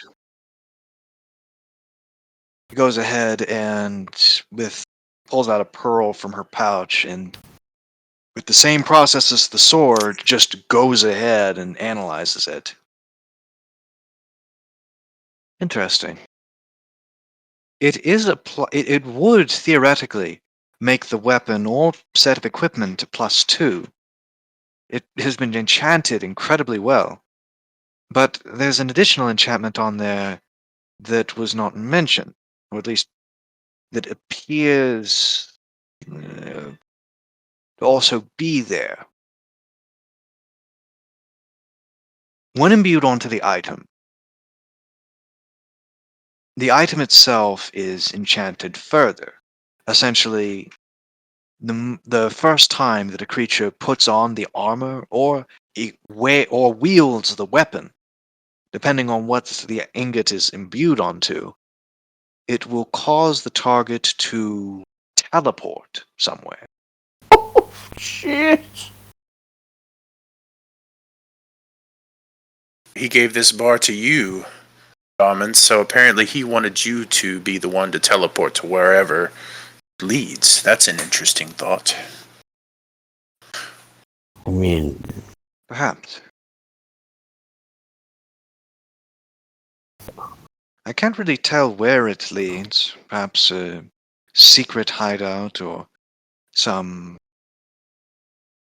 field off Well, he in the gave us weeds these somewhere. items. I do He know gave us that these Lord items as Umbren. he was being arrested, and he seemed clear that he wanted us to use these items to eventually clear his name. So I don't think that wherever it teleports to is Perhaps. a place dangerous. It is all specifically named for each person with the items that we received. I see. So if that's the case, then Darman, maybe it teleports you to the tavern. And he laughs again. why would it teleport me there? I'm already there all the time. That is something to investigate. You'll have to ask him yourself. As it is, I don't really have any clear answers for you regarding that. But Xanth, take it. Wield it, put it into your shield or something, or your armor, and use it to protect you guys, because you guys are... Oh, God, I'm getting soft in my old age.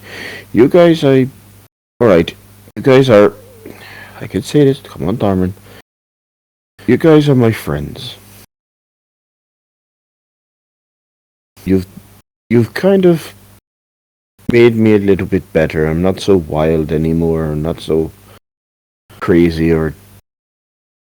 I mean, okay, there was like a couple of explosions and the gold thing, and okay, maybe we kind of had a battle between two really powerful things, but you know, most of that wasn't my fault. Yes, you've become a very important member of this party and a close friend, for sure. Exactly, and when I come back, I'll come back to to see what's happened. So, as it stands, gather all that you wish to bring with you back to Waterdeep, and I can commence the teleportation. Is there any particular point in Waterdeep that you wish to be brought to? And rubs his chin and looks at Valeria. Could we just go to the House of Wonders? That might be the place to be. House of Wonder. You know, I've heard that was turned into a temple to the Triad. Yes, and also to Bahamut. Well, I suppose he counts as an honorary member of the Triad, so it makes sense. Yes, I will provide you with plate armor to replace what you are seemingly losing, as well as some... The one magic item I will provide is the +1 studded leather for you, my dear. Thank you. That should work. Katal, are you sure that you wish to go along? Yes, my master, I'm very certain. There's been an abundance of knowledge that you have given me. I would like to give something back. Very well. I will say this.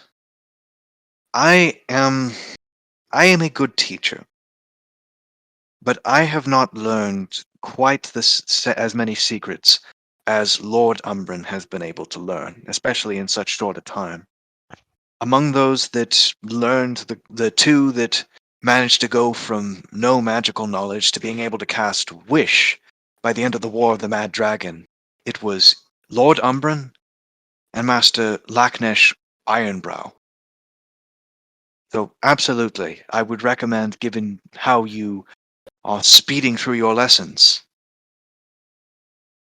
that you would enjoy learning from Lord Umbren himself.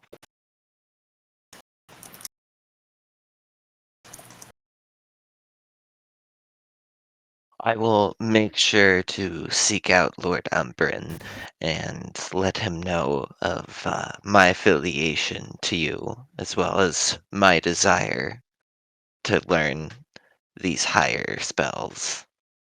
Of course.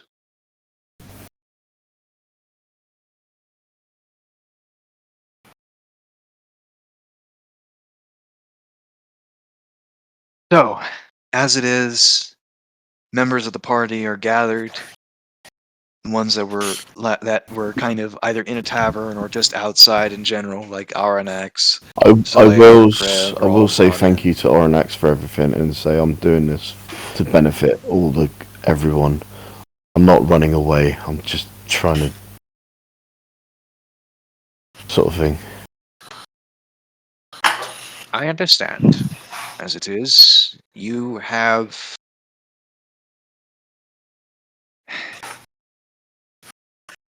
made me question some things that I thought were complete certainties. And for that, I thank you. For a gold dragon without the wisdom to act is nothing. Nothing but a monster. And you're more than that. As it stands, I wish you the most. And quite frankly, I am hoping with all of my might that we do not end up losing the wormlings and the teleportation too. Xanth would ask Arnax if he thinks that the Wonder is the best place to go. Well, this is the problem. The Dragon Ward is still in place, or at least, well, that's the thing that confuses and terrifies me. I don't know if the Dragon Ward is still active. I just don't know. What do you mean? The Dragon Ward may not be active. It has been active for over 100 years or so. Not beyond. Well, here's the problem. So, the Dragon Ward keeps all dragons outside of the city of Waterdeep, by design. But it also affects dragon-like creatures like kobolds and dragonborn, for example. What it does in those cases is the Dragon Ward often gives them terrible nightmares. I asked Xanth if he had any of them, because I remembered that, and I was worried for his health. But he told me, if I remember, as I believe I remember correctly, Xanth, that you had no such nightmares. No such nightmares. I'd asked Kriv the same thing back on the 21st. Yes, 1st of December. But ultimately, his answers were inconclusive. He was not sure himself. This does not bode well. Though with the dragon staff stolen, part of me almost wonders if it would be better if the dragon ward had been down.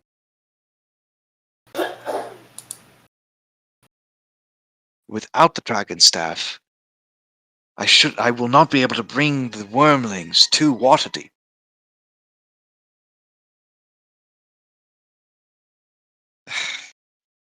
But maybe there is another option. Out in the dock wards, I believe they go beyond the reaches of the dragon ward, specifically in the harbor. I've even heard stories of a bronze dragon once residing beneath the waters, never being touched by the dragon staff, and yet remaining that close to the city.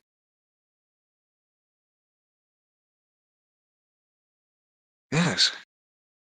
Yes, I believe that would actually be true. There was a bronze dragon reported living in the dock ward in the harbors. Did we teleport there? If that were the case,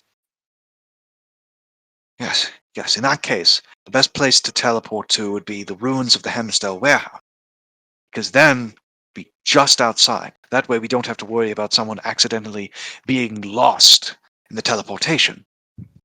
Perhaps we can test the Does everyone agree to the this? dragon ward to see if we can bring the wormlings into the city or not. Yes, if we teleport to the Hemstel warehouse, we'll actually be able to test it without any So issue. that seems a reasonable thing. Yeah, that seems safe Yeah, enough. it's like just I said to you, Ornex, you should test the ward thing. All right. In that case, to the Hemstel warehouse it is. Understood. I assume that this is everyone? Blair there? As Solaire walks in. So what happened to the weapon? Xanth would tell him everything. Oh, that's not good. It's an That's it not was an right. evil. That was an evil sword. This doesn't make any sense at all. Oh, I think that it is tells not you a lot right. about. We thought we had I stolen think it that from the tells you a lot drow. about this angel that is supposedly controlling the order. I think Yeah, that does not sound right. Anyways, I have a bit of work to do, as it is. Research to conduct, visits to Alonduil that I have planned for tomorrow. yes, I think we Let's can. I get think this we over can with. go. The armor is provided. The last words are said. He prepares the spell. And going from one moment to the next, The last thing you hear from Darmond is him turn to the lady and go, "So where's the nearest tavern in this city?" So you not just go. Sorry, DM, I had to add something. absolutely. As the party heads from one place to another, fading in or fading out and back into reality. In the old, broken down wreckage of the Hemstel warehouse. Pretty much removed. None of the rubble and bits of board still remain. It's pretty much just an empty lot.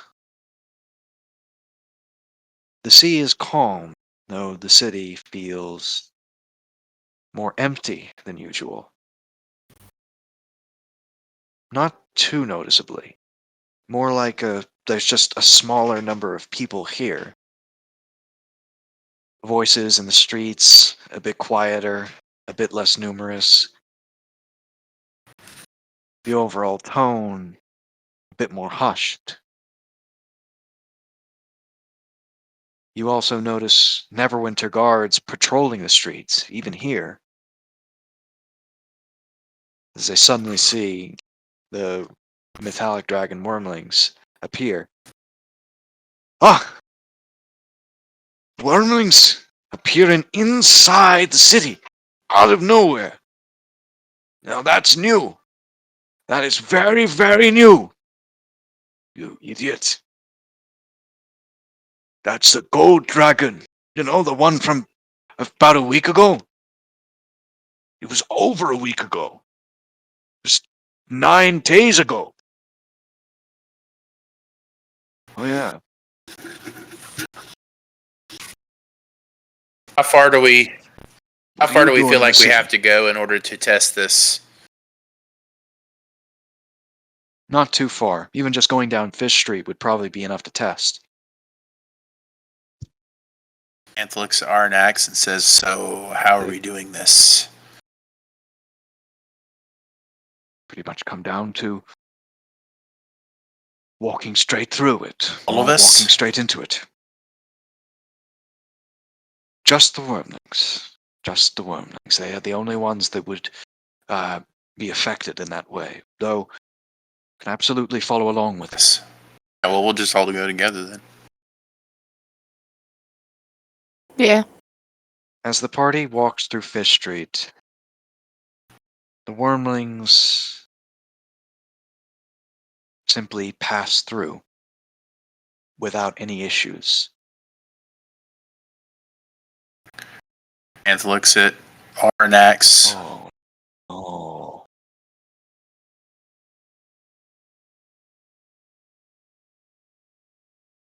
RNX. It's kind of weird because I feel like either outcome, you have the same mix of relief and shock. In this case, relief because the wormlings are able to make it through. Shock because it's essentially proof the dragon ward is down.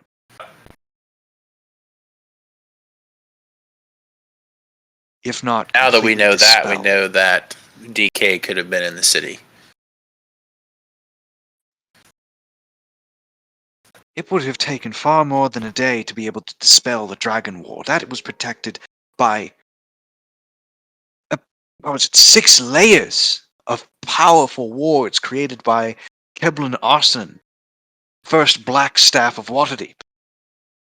The idea that a wizard could just come in one day and just dispel it just like that, it's ridiculous, impossible, no matter how powerful they are. Voranatar himself couldn't dispel the dragon ward just like that. That's the reason why he wasn't in Waterdeep during the War of the Mad Dragon, why he only sent one Dracolich to attack the city, because he knew more than that was likely to get killed and never even get into the city in the first place. How the f is it even possible?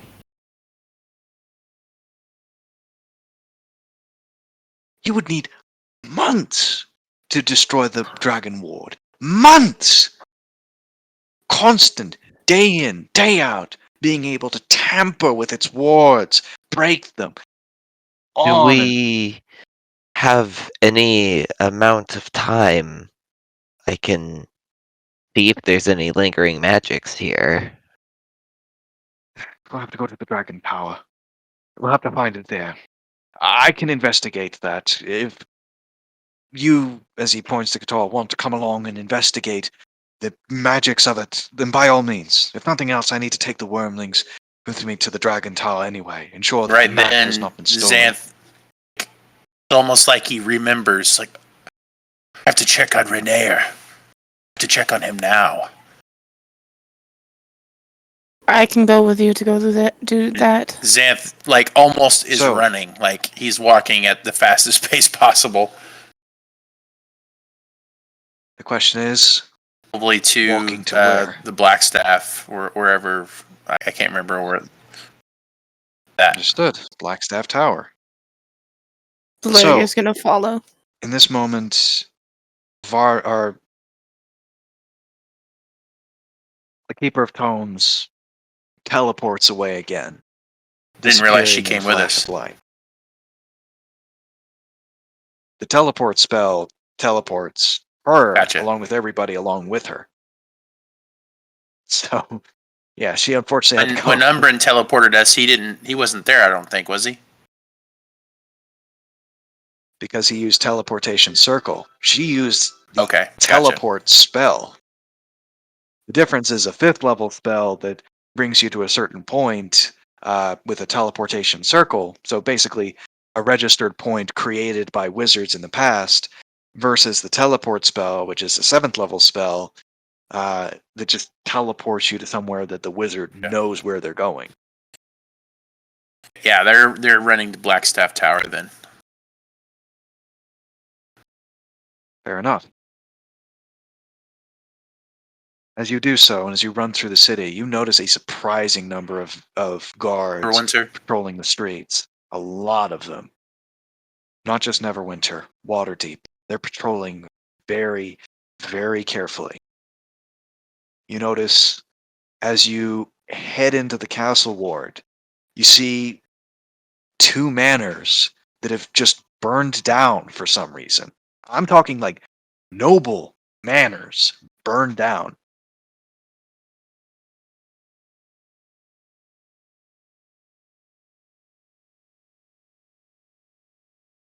And as this is happening, as you are making your way to the Blackstaff Tower,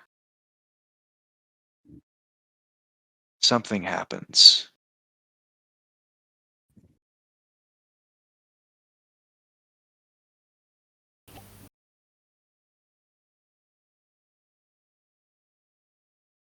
Cario, Yep. not probably the time. So you will, as you're going along, you'll hear this almost whispering in your ear, Xanth, and then all of a sudden, one voice stands out, and you'll hear a child's voice. Child's voice? A young child's voice goes, "Mr. Dusk is asking you to wait." Mr. Dusk? And then from like probably one of the side streets, you'll see this gentleman walk out. 1 second, I will find the picture.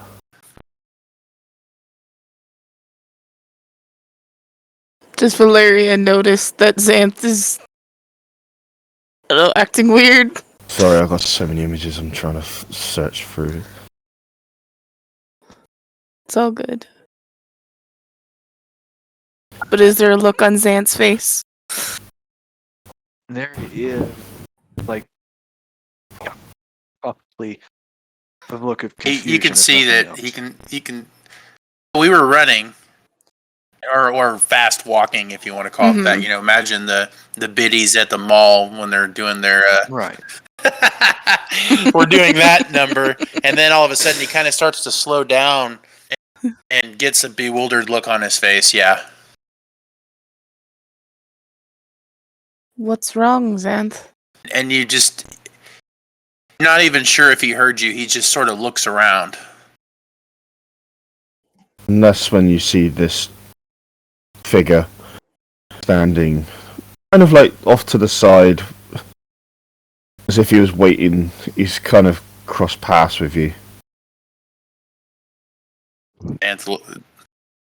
As Xanth looks at this cloaked guy figure. and thinks, okay. So, yes, I will Alright. slowly approach you, and greetings. I believe you are the ones associated with Oranax, are you not? yes, but we're on our way somewhere. May I ask why? Where? Blackstaff Tower. I have to check on a friend. What is the name of your friend? And you can tell Xanth is like, like he really doesn't want to be talking to you because he's trying to hurry, but he's trying not to be rude. Renee, a Never Ember. I am afraid you are too late. What? On the night of December 21st, Renee Neverember was shot and killed by a drow gunslinger in Skullport. Him? You can see Xanth is just about... He's just about to snap. Like, between all of the loss and all of the bad things that have happened, he's, like, on the verge of, like, an emotional breakdown. It almost explains his mania in Candlekeep. It was almost like he was overcompensating for... Because he knew, I mean, whenever he did a message spell, and the message spell failed, we pretty much knew that it didn't reach its mark, most likely because Renee was dead. So it's like now the reality has hit him, and he just drops down to his knees and just starts sobbing. Please, allow me to update you on what you have missed. How many days have you been gone? I think 9. Ever since December 20th. The night of December 20th, the day that you left. Harper agents sent to disable a person known as Jarlaxle's ships in Skullport. They were preparing to arrest him. They were discovered and killed. Then on the night of the 21st, Rainier was shot and killed. There was rumours saying that he was to warn Jarlaxle of something.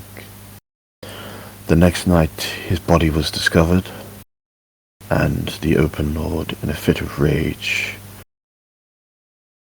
declares that every drow in the city is to be rounded up, no exceptions. In a couple of nights, criminal gangs throughout the city, emboldened by a new leader in the criminal underworld of Waterdeep, attacked and loot houses like this, these noble houses. I believe the House Amstel and Fan were the ones heaviest hit. On the 26th, the Open Lord issued a decree that all members of the Zensroom, including what's left of the Doom Raiders, are to be arrested immediately. The Blackstaff Tower is on high alert, as on the 27th, a group of assassins tried to break into the tower to kill Lord Umbren. He survived, but a senior member of the False Grey and one of the apprentices was killed in the attack.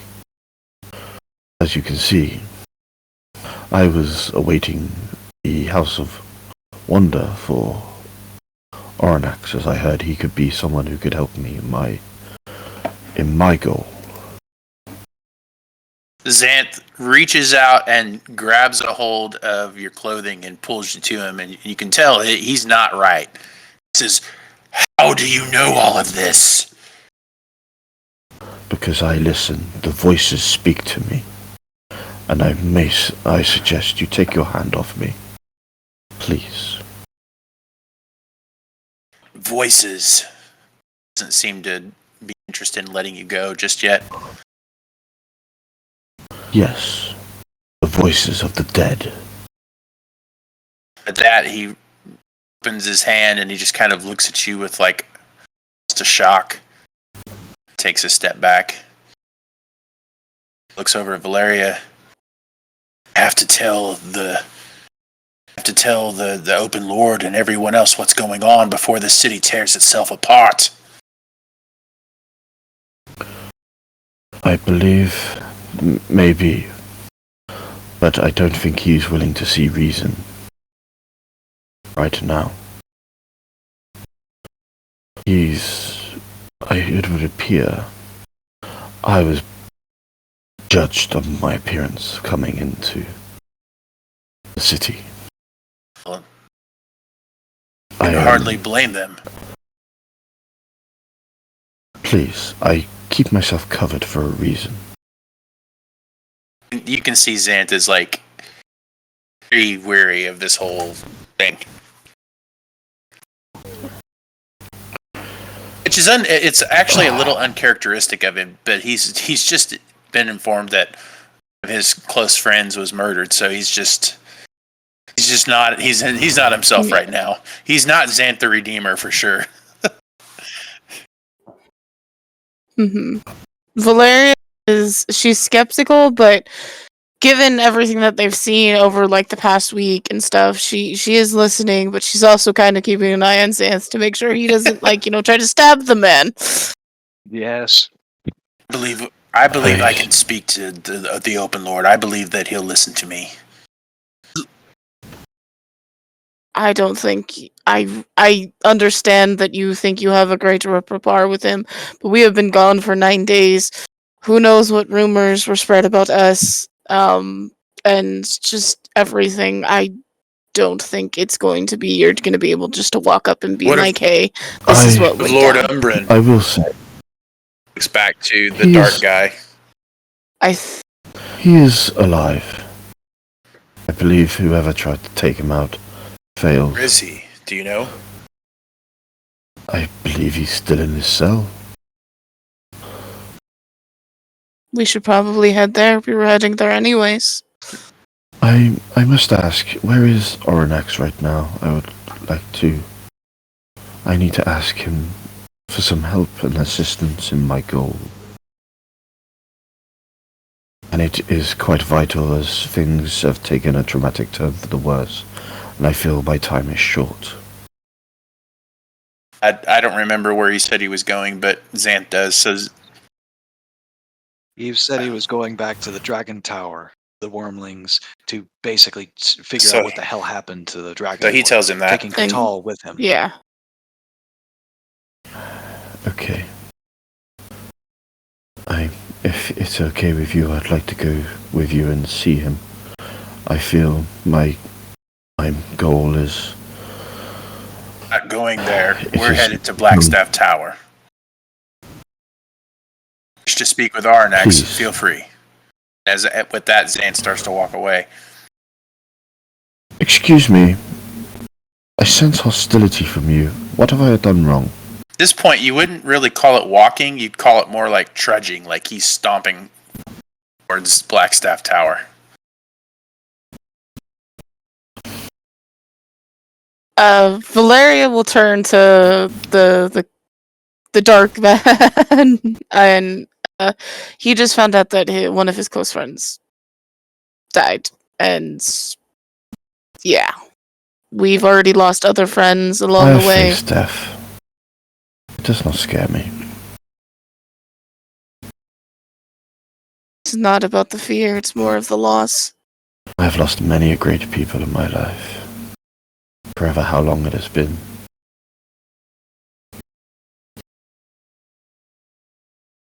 Well, good that you can handle I it with wouldn't call it grace. grace. I'd call it acceptance. She's kind of gritting her teeth at this point.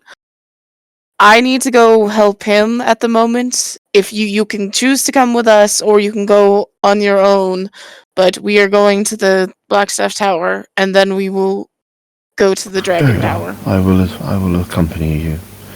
But please, I have done nothing wrong. I do not get this antagonistic attitude towards me. I am merely trying to fill you in on what has already happened. None of this is my fault. I do not think he blames you personally, as I do not blame you either. It's been a rather rough time. Oh, trust me. I know exactly what rough times are for.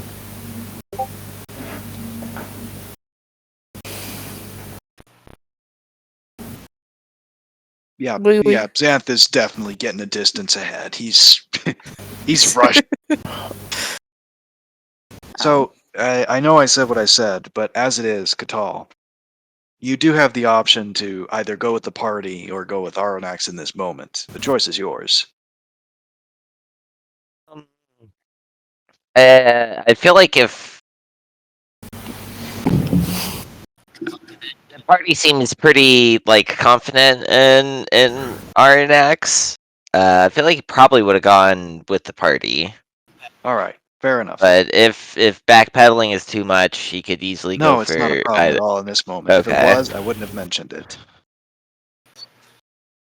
So, as it is, the party once again arrives at Blackstaff Tower. You notice the walls around it are now fully manned, with patrols from the City Watch. As it stands, there seems to be about 20 veterans guarding the walls and the tower itself. The apprentices appear to be inside the tower, with only the guards walking around.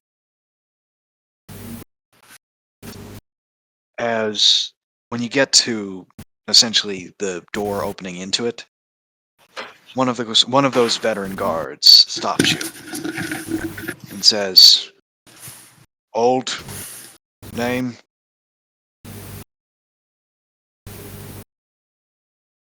State your name and your business. It's like a guard or something. Sorry, I was AFK. Yes, right at Blackstaff Tower. Going back into it, you see the walls around the tower are essentially fully guarded. There's about maybe 20 or more guards around the tower itself and on the walls surrounding it. Okay, When you get to the door of the tower, one of the guards stops you and asks, "State your name and your business." he would hurriedly say, Joltzant to see the black staff. For what purpose? Inform her of certain information that I have regarding the goings on in the city.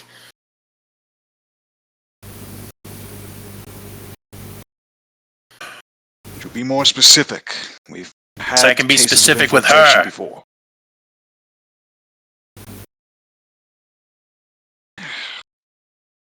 I'm sorry, sir. I am a paladin of Bahamut. I have done the reason we've been nothing to put make here- you suspect me. Please retrieve the black staff. We have seen people Go pretending get to the be black others. staff and bring her here.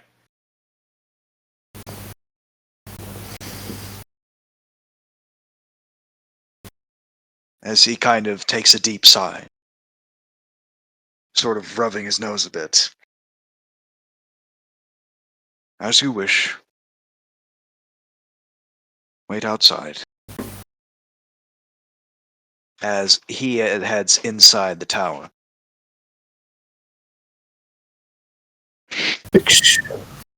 You probably shouldn't be interacting with others right now. Would we have caught up by then? Probably be better to. Yeah. Valerian, Excuse yes, me, I- you'd Keep have him caught up chilled by out. then, as you just see Xanth around Excuse. with a number of guards sort of crowding Ex- around, watching Xanth. Excuse me. I'm sorry, I didn't catch your name. I'm talking to you, Xanth. turns and looks at him and says, No, you didn't.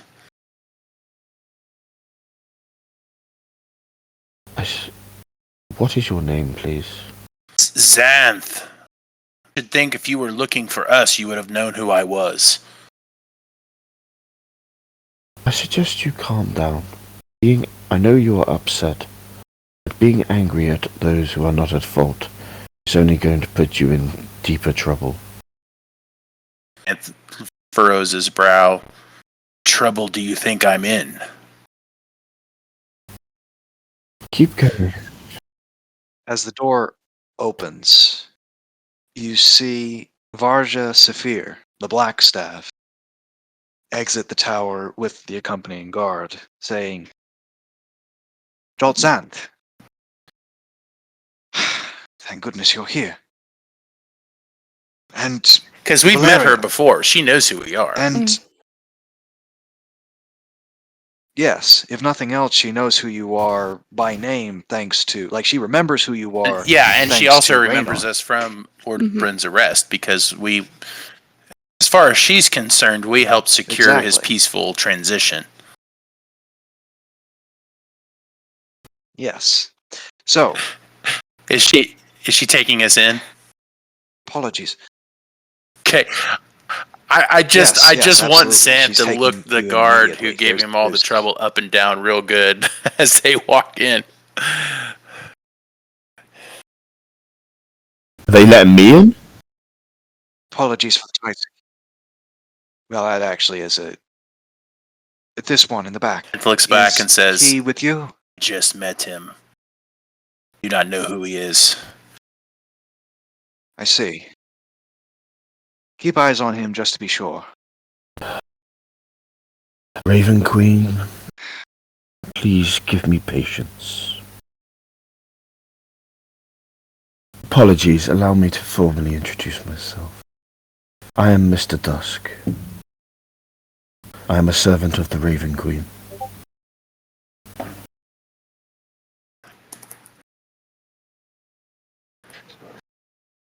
And in this moment, does the Raven Queen seek peace She or seeks war? peace. She seeks to absorb the suffering of those children. And I am here to help with that. I do not mean any harm. Just to be sure, keep an eye on him. I'll be with vouch you for this him. entire trip. Valeria will speak up and be like, I'll vouch for him. If anything happens, I'll take account for it. Thank you. As it stands, you notice that the Black Staff herself has somewhat of a frustrated, almost panicked expression on her face. Like, this whole situation is starting to get to her as she brings you up through the tower. I assume you're here to meet with Lord Umbren, or are you intending to speak Probably with me both. specifically? We have information that I believe will secure his release, but that is not my primary concern at this moment. I know there's been much going on in the city since we've been gone, and I thought it might be useful to you to know what we know. Very well. I'll take you to him, and we'll see what we can't pull together.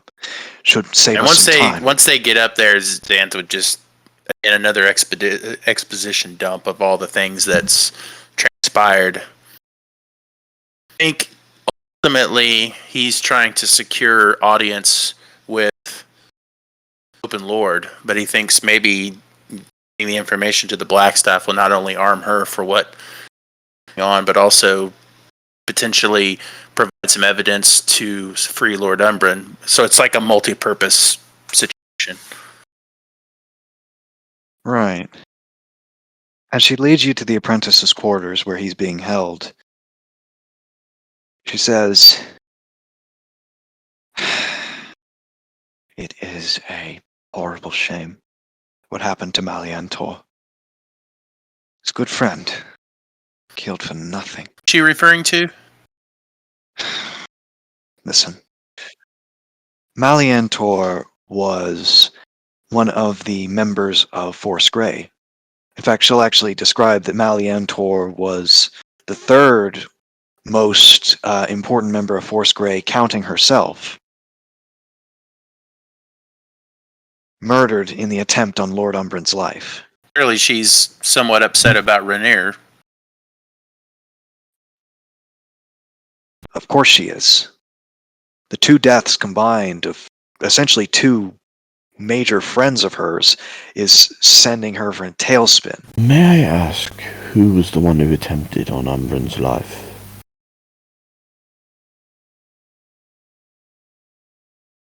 Understand very clearly that this information does not leave this clearly. tower.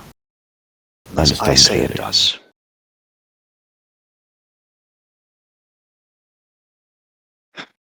It would be better to speak to it more clearly about Lord Umbren, but the long and short of it is a drow and a half-elf not working for Jarlaxle. You guys notice when she says drow, you kind of like you can't see his face or anything like that, but you could just tell he's kind of from his body, They twitch a little bit. the way his body is, not twitch, but he's kind of like disheartened by it, at the news.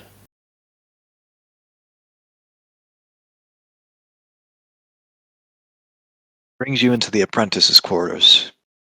Opens the door.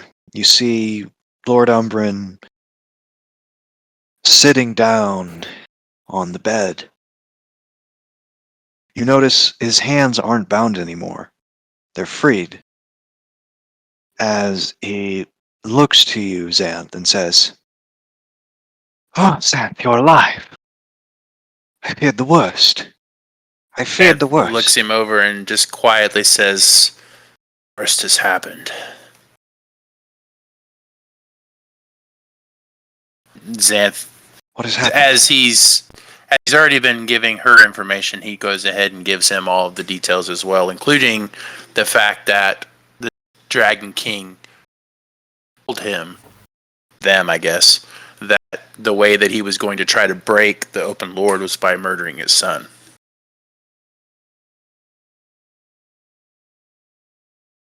By the gods. Samuel, Apollo, Darmond, where are they? Lost Apollo and Samuel in the Dragon Well. Armand is one of the only rays of light in this whole god-awful situation. Has chosen to stay in Candlekeep and take care of a small wormling that we found. Lumpy, I believe he calls him. He's Really? Yes, he's taken it as a sort of child, it would appear.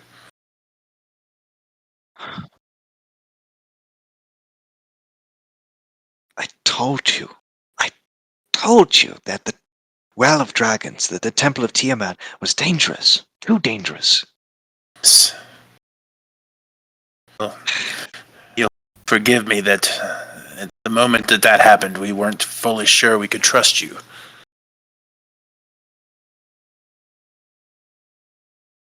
I Someone- understand. It's Someone no issue. did want us out of the city, though it seems, Yes. and you did warn us about that a little bit. I'm sure it was part of a conspiracy by this. Calls You said himself the Black Kobold. Draktash Dar, the Dragon King.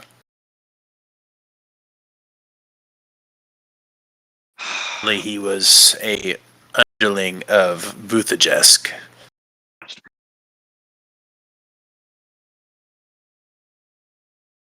And it is him. You know this person?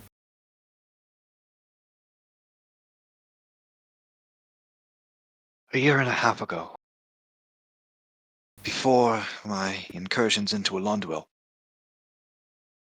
I encountered this black kobold in the Forest of Worms. So I heard about this. I was there on a mission from Manchun, my former master, to acquire an artificer. A man by the name of Garvel Steadyfingers. He had been kidnapped by a young green dragon named Venomfang. And I was there to retrieve the heart that he had developed, as well as the plans to make it, so that I could make versions of it myself for Manchun. Coming. I should have seen it.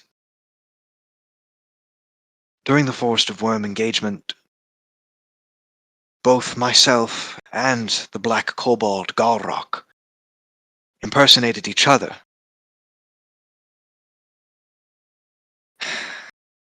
I had found him in the woods with a broken leg, bleeding and hurt. And I, in my foolishness, decided to help him. I healed his injured leg and allowed him to leave. He told me where my objective was, where to find it, and led me to a group of adventurers who were also looking for it. To keep a long story short, the things did not go as they were supposed to. One of the party members turned out to be working for Ygorl, the sad Lord of Entropy, and attempted to erase all of us from existence. One of them was working for the mad dragon Voranatar, and used a great oath bow to try to shoot us down. The other two. It was too much for me at the time. I fled. I fled from the Forest of Worms. It was too much for me to handle. And knowing that Manchun would kill me for my failure, I attempted to flee, traveling through the sea. Instead, I ended up on the island of Alonduil. And rest, well, you can read a history book for the rest.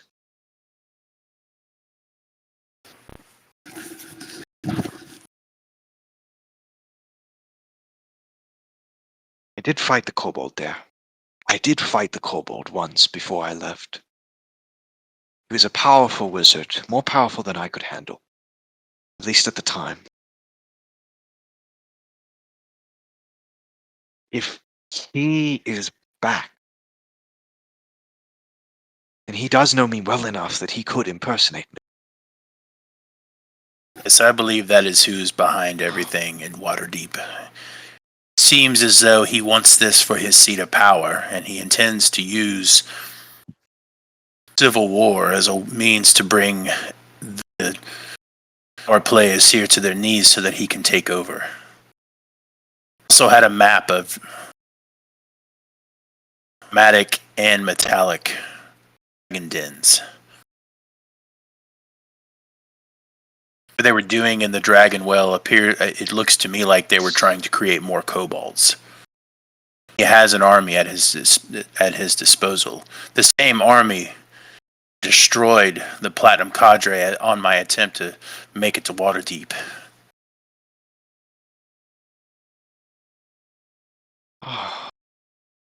There's more. There's an army of goblin kind somewhere northeast of Neverwinter Forest. I believe their sights set on Neverwinter itself. This is all it. Yes, the Cragmore Kingdom. This is I'm all aware of information that. we need to The share Blood with King. Open Lord. Who We're, rules it? The Open Lord is aware of the Blood King and the Cragmore Kingdom. I'm sure that's why most of the Neverwinter army isn't here. Otherwise... Wait a minute. Hold on. So, the goal is to create Yes. chaos in the city, isn't it? You said that, right?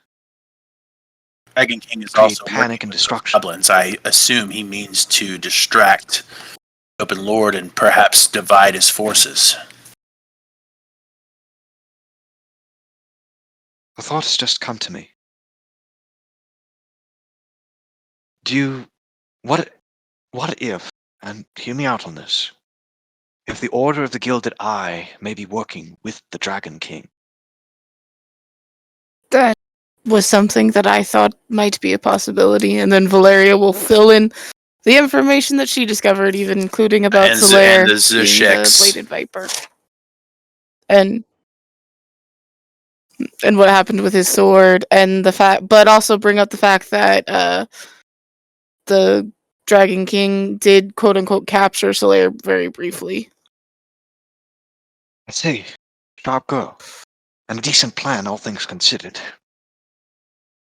I will say, I'm sure she mentioned, as she nods to the Blackstaff, about the attempt on my life in the tower, how a half-elf and a drow were involved. Yes. Information has been kept from the Open Lord regarding that out of fear that it would be used to further provoke violence against the drow. Though, even I will admit that Jarl Axel has not been helping his case at all. What happened to Raynar? If I may so speak, I apologize for interrupting. Of course. My goal here... Apologies. My name is Mr. Dusk. I was sent here by the Raven Queen to help to absorb the suffering of those of the Underdark. I believe she meant the Drow. That is my mission here. I seek Oranax in helping facilitating this.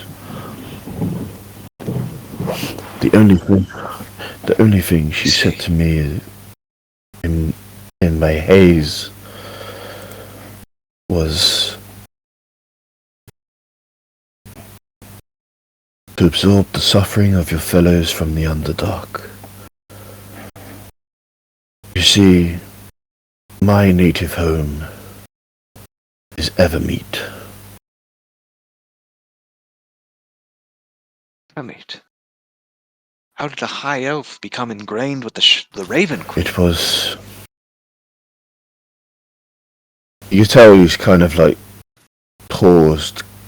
He's kind of like touching his mask as if like a painful memory's going through his mind. In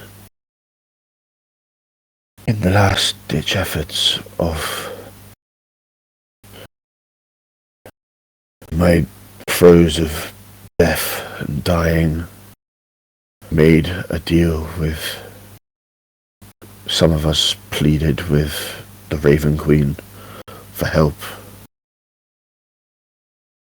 She answered that call, and we became something known as a shadows.A.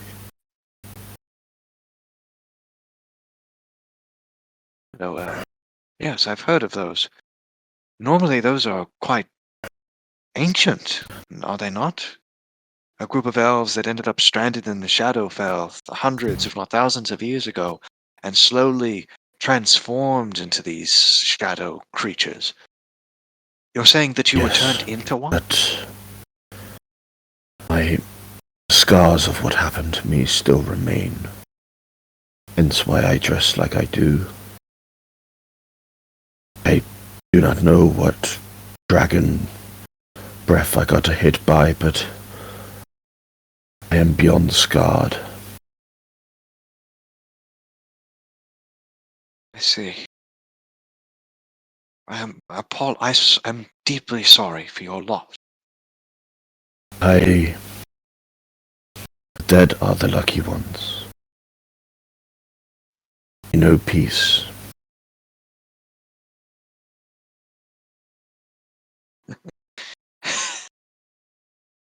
Not always. My apologies. I hate to cut that short, but as it is, if your intent is to try and help the city, you can go to the open Lord. Yes. Of course. However, I'm fairly certain with the death of his son, there is no way that he will listen to you. I believe Dagald's mind has been slowly breaking ever since he came to Waterdeep, and now that is finally shattered. I do not believe there is any hope for the open Lord.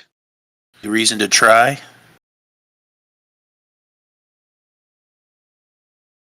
If you wish to try, by all means, but I fear that doing so may put you at risk, especially if the Gilded Eye notices that you're trying to do it. Xanth, I know we have only just met, but upon hearing the news of the loss of a friend, you acted if you buy my apologies, by the lack of a better word, antagonistic. How do you feel if it was your own son? It's like the first time you see Xanthus looking at you differently. That's a good point. I apologize for my behavior. I've been myself today. I understand. Pain is something that drives most people. Anger, all sorts of different emotions. Xanth nods and looks back to Umbren. Who do we trust?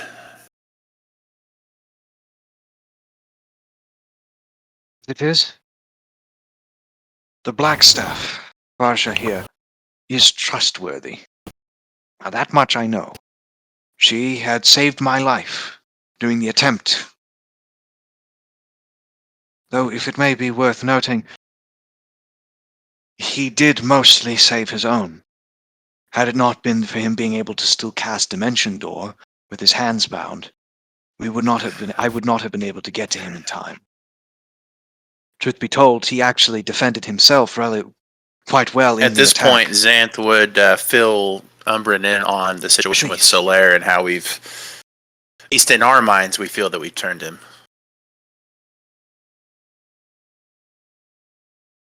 I see. That is a very, very welcome accomplishment. Having that mole within the I order really of the said it, Gilded but Eye I would be an presume he incredibly went useful back tool. to heaven once we returned to the city. That's what I figured. We just never really talked about it. So Absolutely. The sword is destroyed. Yeah, pretty much. As it stands, there are two, well, really 3 problems to worry about, though one has become far less troublesome. Number 1, Jarlaxle. He has... There's no way to sugarcoat it. I fear he may have gone mad. With the murder of Raynar Neverember, he has not only put himself against Dagalt and the Order of the Gilded Eye, but he has also put himself against the Blackstaff and the guards of the City Watch of Waterdeep. I fear that the death of Saloon may have been what finally pushed him over the edge. There was... Apologies. There was a Second- rumour that Oh. Rainier, on the night he died, was going to warn Jarlaxle of something. Is there any truth to this rumour? I would not know. It was after my arrest. So, Do you think our mutual friend might know? If she is alive, Yeah. as it is, I would probably focus on the other 2 before heading to the big fish of Jarlaxle. Hmm. As it is, criminal gangs in the city have become far more trouble as of late, emboldened by something. From what I understand, noble houses have been destroyed, and they've been pillaged. What's more, in the last night, I heard rumors of certain moneylenders being attacked. Bankers of a sort. That, as you could imagine, has caused incredible stir within the city. To the point where a number of civilians have simply left the city entirely. Hundreds, thousands of people leaving the city, heading north It or appears the south, Dragon or King even east. is exactly what he wants. I feel this is another part in his plan. Umbren, Perhaps. I do notice that a large number of them are I know heading you up do not towards trust the Neverwinter, Gilded Eye, but what of Javin himself? choosing to say.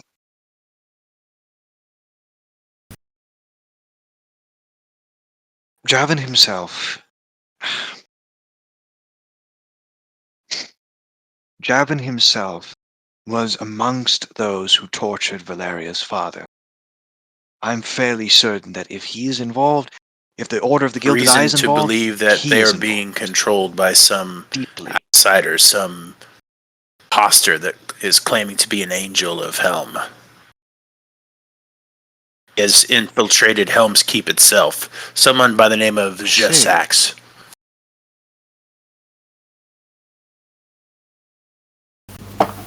Zushax. That Who? is... He seemed to have met, I think Dagult had met this Angel of Helm as well. Apologies. The name Zushax does not mean much to me. And I'll he would have to give him investigate this he would as give him much the as possible. description of what happened with the sword too. The look of the creature that came out of it. Never heard of a creature of that nature before. Though it does sound strikingly similar to a beholder, at least with the protruding eyes coming out, although I suppose it was more magic orbs than eyes. Although the golden slime doesn't connect to that. And to be fair, the being able to transform into a sword sounds more like a mimic than anything. But a mimic doesn't have poison. It isn't capable of Any beholders inflicting in this poison. area that be involved with this somehow? There was one that was here a year and a half ago, the beholder known as Xanathar, but he's long since departed. Hmm. Well, also with the sword, it was claimed to have been, again, given from this angel as a weapon of Helm of sorts, and yet See, it seemed to Yes, take the holy magic just as well from Xanth. implying that it is of no holy magic at all. Yes, I see your point. As it is, I fear the Order of the Gilded Eye. Connection to the Dragon King or not may be a particularly dangerous threat to the city. We have their armor that we have to return to them. I was just wondering if we should keep up appearances. And Claire was with us on our mission. Feels like we should. Probably. Yes. I would suggest keeping up appearances, although I fear that they Perhaps. are trying to kill me.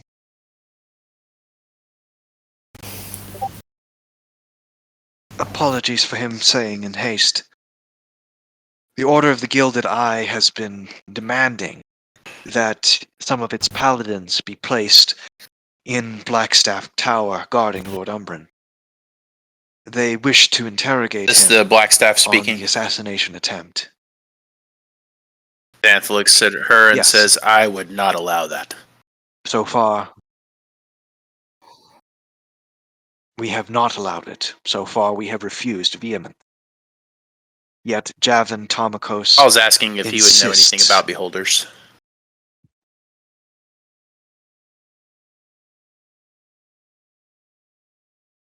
As it is, Catal, you would know a decent amount about beholders.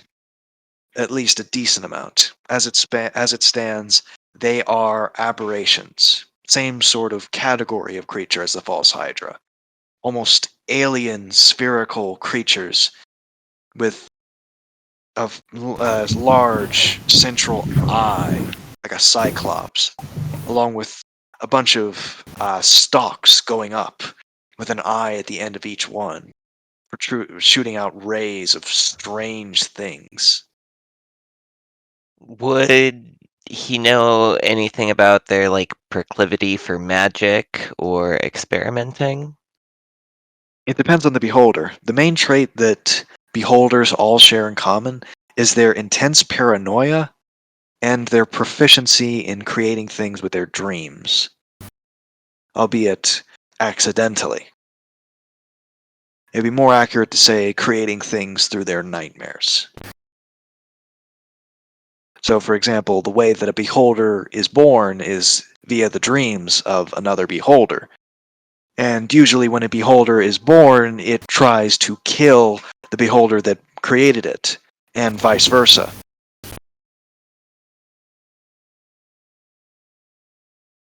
It's not a very pleasant creature to deal with, and ultimately a very bizarre alien force.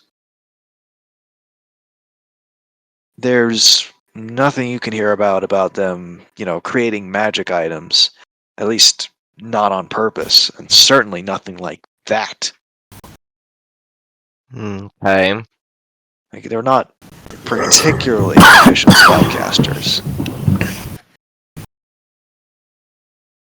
They are magical creatures, but not particularly So, proficient with magic. Xanth is more or less looking to Umbren to direct Anyways. him on which of the powers that be they should try to provide information to about what's going on.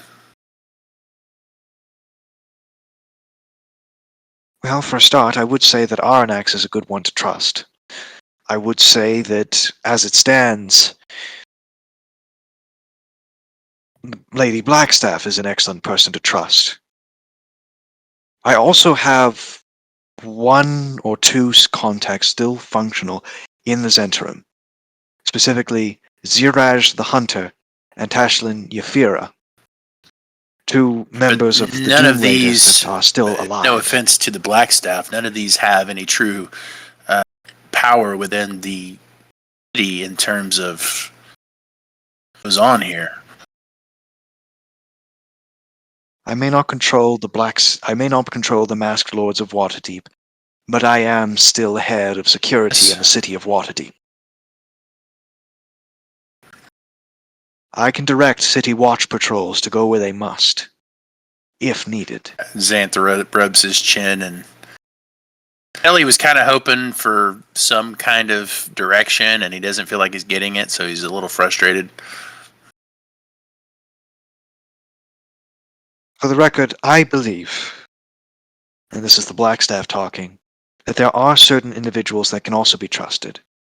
Mert the Moneylender, a man from the Harpers, an adventurer from Undermountain, is an excellent man to trust. Also his friend Durnan, tavern owner of the Yawning Portal Inn. Or, innkeeper of the Yawning Portal Inn. Anyone from Force Grey would be acceptable. If the Order of the Gilded Eye is involved, there is a chance that Omendran is also someone worth speaking to. Though I fear that Omendran may be more unpredictable than others in the city.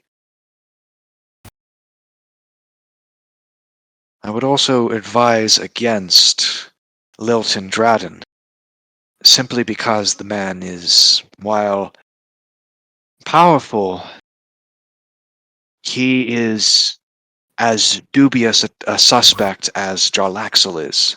And considering what Jarlaxle has done over the last week, it would be unwise to simply give Lilton Dradden our full trust.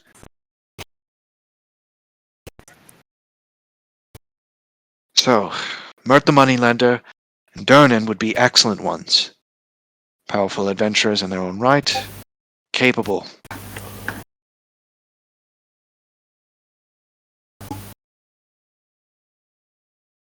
I'm trying to think of an example. I do know of your targets, as it stands. The criminals who have been attacking that have been attacking these noble houses, I believe, are coming from Xanathar's old lair. It might be that they're working for Amerigo. That seems the most likely suspect when it comes to new leaders in the criminal underworld. That would be Xanathar's old Xanathar major was a dojo. beholder, yes? Perhaps that's the best Xanathar lead was we a have beholder, currently. yes. Perhaps. I will also say this. Those assassins that came to kill me, they were not hired by Jarlaxle, they were hired by the Zentarim. So we might An know something about organization that as tried to well. kill me. And he'll go ahead and give him the information about Paraghost and what happened with all of that.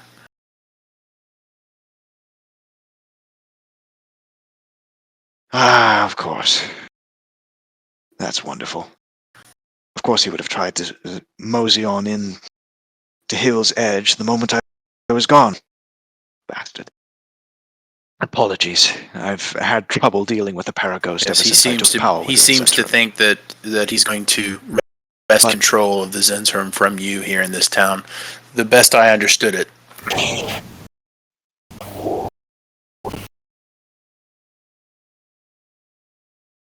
His major tie within the Zentrum, still within the city, is a man named Erstal Floxen, a human assassin who normally stays within House Gralhund. The current residents within the house have left to evade the troubles within the city. They've left to a Baldur's Gate, so he's currently the one inside. Nods, and you can tell he's kind of trying to remember all this stuff. Looks at Blackstaff and says, "What is our best course of action to be Lord Umbren?"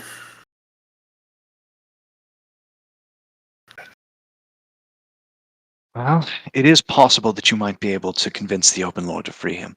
I think the chances are low, but considering the situation in the city, Lord Umbren would be an incredible asset to have if he was able to actually walk around and help us. I feel it's very important that I speak with the Open Lord, even if he doesn't listen. I had a relationship with his son, and I tried to reconcile the two of them, and I just feel some sense of responsibility for this. In my understanding, none of As this you is wish. your fault, Samph. From what I've heard here, as we had this discussion, you have done nothing but try to help them.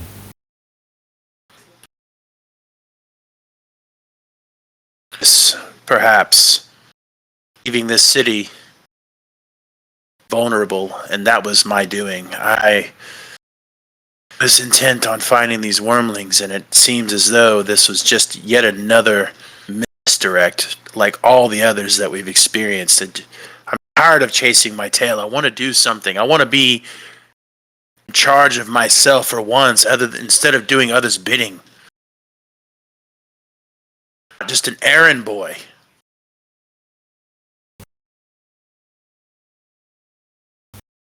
As you wish. You can just tell, like, Xanth is just kind of like broken. He's confused. He's frustrated. He's angry. He's hurt. Like, he's just feeling all kinds of stuff.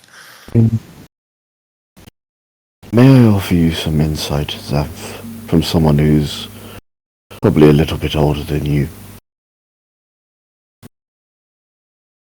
Kind of looks at you.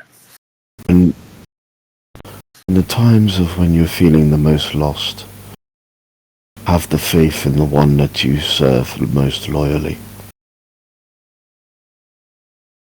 Who do you worship? I'm assuming Bahamut? Justice Maker.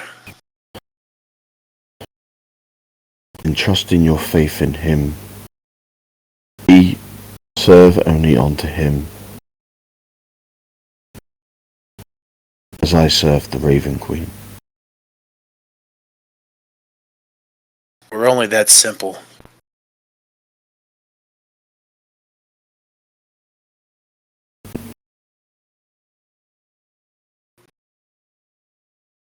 I understand what you want to do, Xanth, but for one, don't blame yourself for what happened. None of us could have known that. But I fear if you do talk to him, if you even come close, he might, You have no ground arrest to you or do something. that. You've done nothing He wrong. doesn't seem the one to have the... No, they do not. And if they make the attempt, I still have more sway over the Waterdeep City Guard and City Watch than they do. They will not make a move on you. Not if I To have try. anything to say about Pardon it. me for saying, but in his state of mind he is at right now, who knows what move he will pull next. A man who has been driven by grief is very unpredictable. True. We're not going to get very far to prevent the things that we know are going to happen without his help. He is the open lord, after all.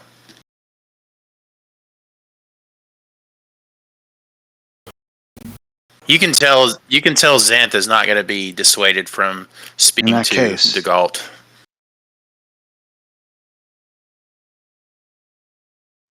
He truly believes that he has the ability In that to case. get through to him.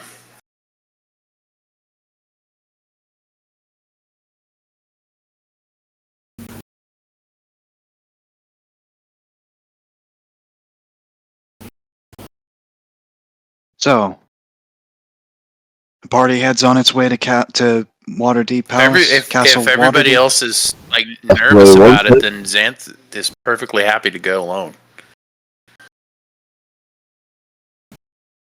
I feel you going alone would be a bad choice. In case something... Yeah, I'm not. I do agree. We should stay By all together. means, come along. And he looks at the Blackstaff and says, "You suggest we go ourselves, or would you like to send someone with us? Yourself?"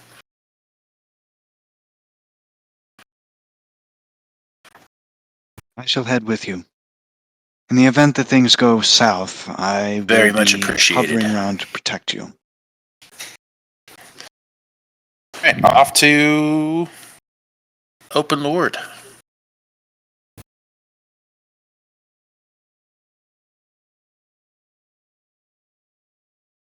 As you head on your way, you do pass by the House of Wonder, and you notice there are almost no guards left there. Of the 500 that were left from the Neverwinter Guard to protect the House of Wonder, originally, there's only maybe 25 still there. There's no damage to the House of Wonder, so it's not as if it was under attack. Probably had to redistribute them It elsewhere, simply given everything that's been happening. Left. Most likely. As you head into Castle, or as you're led into Castle Waterdeep, thanks to being with the Blackstaff, you do see the hundreds of guards surrounding this place, manning the walls, inside the rooms. Waterdeep guards, Neverwinter guards, all sorts. Though you notice, as you've explored the city, you've been here for a long time now, or at least a decent amount of time. And as you get towards the Great Hall, just outside, you see what looks to be a group of 7 paladins. Of course. Specifically from the Order of the Gilded Eye. You see Slaerer there, you see Javin Tarmakos, and you see Javin Tarmakos talking with someone else. A woman in bright silver and gold armor, wielding a very, very wonderfully looking golden glaive. As she says to him, "These inconveniences are making our job far, far more difficult, Gavin. I understand that these things have not been easy on you either, but we need results sooner rather than later, regardless of complications. If the Open Lord refuses to leave, you will have to convince him."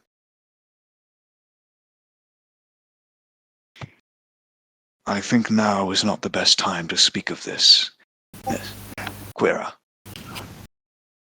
Best to wait." As he turns towards the party. "Ah, you have returned. I had just And been would have sent informed by the Solaire armor. what happened." He was loaned with Solaire, by the way. Oh, absolutely. Fair enough. I'd imagine that would take a little bit of time, but it's up to you. As it stands, I appreciate the good gesture.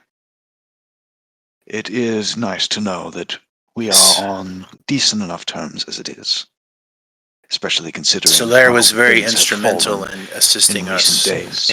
in our quest. I do appreciate you sending him with us.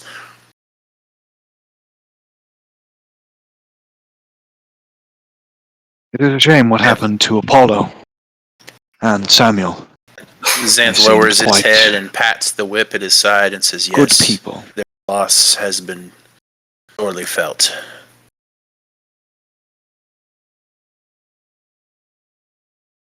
He looks back up and says, "We have come to provide information and speak to the Open Lord in the hopes to get on the same page about what's been happening here in Waterdeep."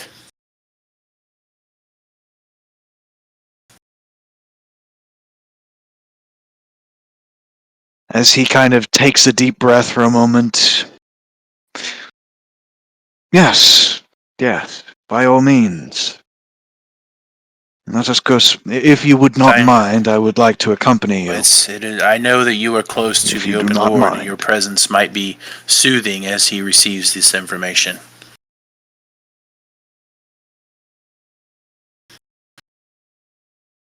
Of course. Lady Quera, would you excuse us for a moment? As you wish, Javin.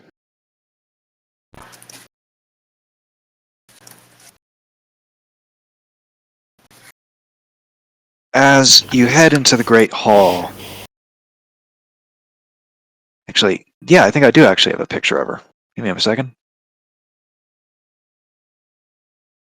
That would be right over here. Yeah.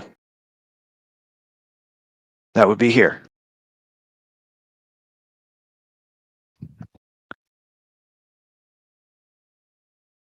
Anyways, as you head into the Great Hall, you notice guards lining the balconies above. the great windows behind the throne, as well as the set of 12 chairs hovering above the Oops, main that's one. not what I meant to do. As you see Ygorl and Voranatar, a somewhat unhinged look in his eyes, sitting upon the throne, his hand covering his mouth, as he sits and ponders. The guards lead you inside and simply say, "Lord Neverember, the Wandering Watchers wish to speak with you."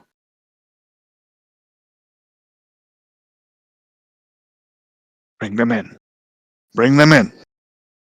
And just for fun, I got a 17 on perception as we're walking in, just looking around.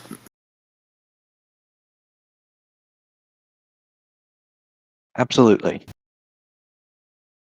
You see that as it is, it's pretty much all Neverwinter guards up here. Nothing but Neverwinter guards with the emblems. With 2 paladins, well actually 4, hovering around Ygorl himself, guarding him Xanth loyally. would approach and down on one knee, kind of like the. What is that bug? I didn't hear what you said. Apologies. That is What was that Catal. bug? He is a member of Candlekeep has joined our party. He's here in search of knowledge and information. He's been very useful.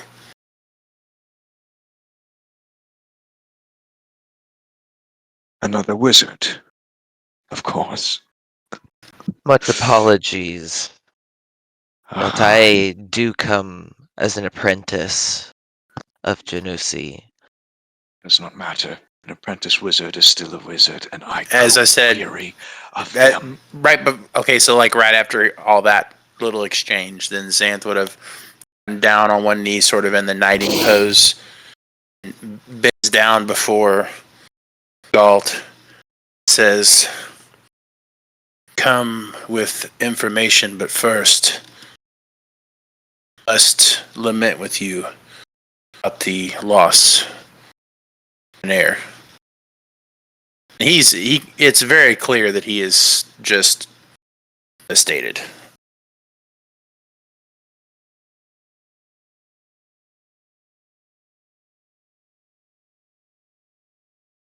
It does not matter how much you weep for him. For he is dead nonetheless, and the drow have killed him.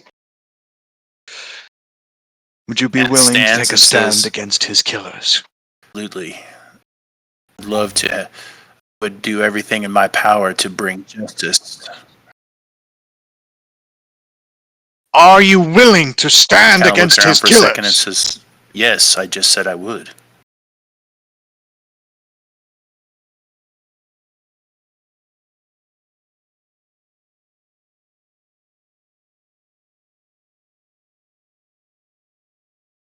Tell me And what you have learned.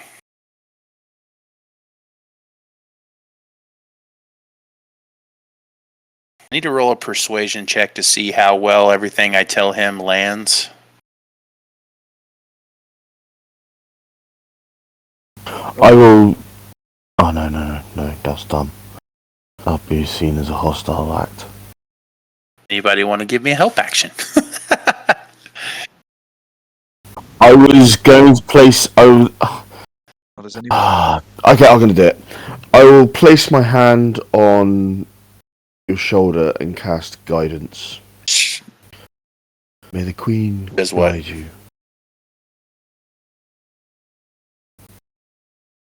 Okay. D4 to your All roll. right. You had a D4. Okay. Here, and then can I get an help action too there, Valeria?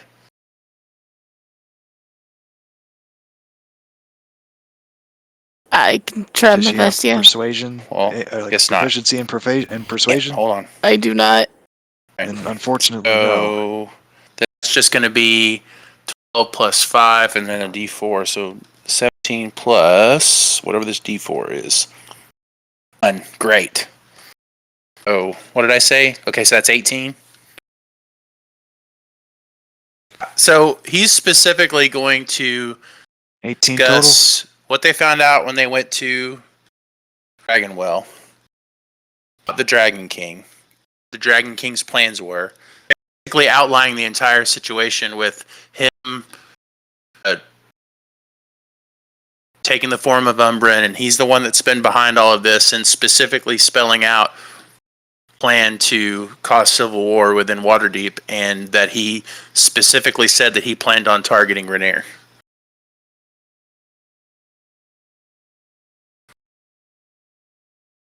Spilling it. He's not going to tell him about anything else. He's just focused on the information that You matters. see him. Right. Absolutely.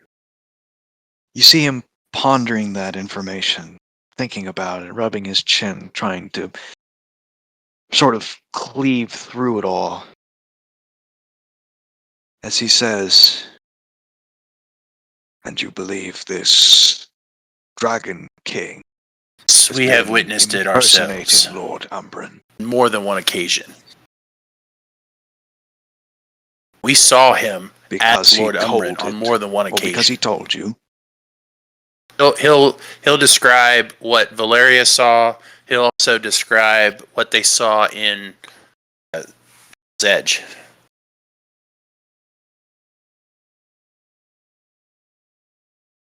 Yeah, he transformed right in front of us. And the drow. You said that he told you that he targeted my son. That he meant to. Okay, I'm sorry. What did he just say? The drow? No, I'm telling him that it was a black Yes, kobold. he did. Basically, the black kobold, you said, I believe targeted his my son. words were the directly. best way to break father is to target his son. Was not. No, it was no war pick. It was no short sword. It was no sling that killed my son. It was a bullet. Bullet specifically used by the elite of the drow. Now, even if you claim that that has been stolen from them for whatever reason, I can assure you it was not. It was not stolen.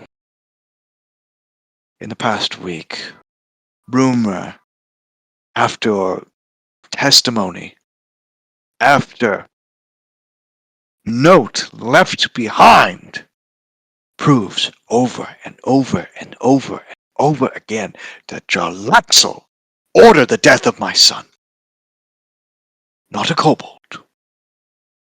Now, I am willing to believe that the kobold was involved, that he was working with Jarlaxle, working with the drow.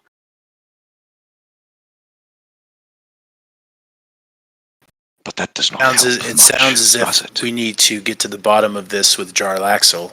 You want him to be brought to justice, yes?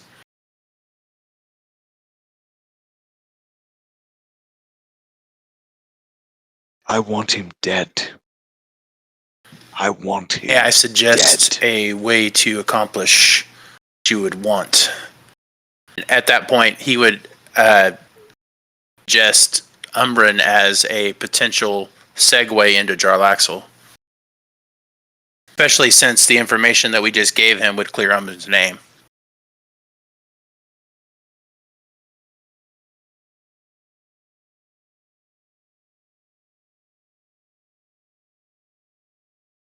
No. No, I will not free the gnome. I will not. He had worked closely with Jarlaxle for too long over a year now. He has met with the drow. He has worked with the drow, spoke with them. Even if it is true that he had nothing to do with the death of my son, which I am not convinced that he had nothing to do with it, he still allowed it to happen. His Or would actions you suggest we allowed get for close to this to Jarlaxle happen. without him?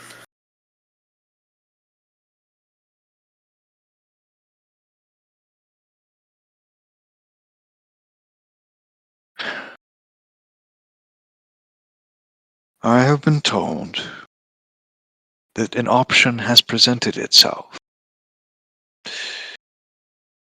To head into Skullport. Take it by force. A benefactor is willing to provide the necessary troops.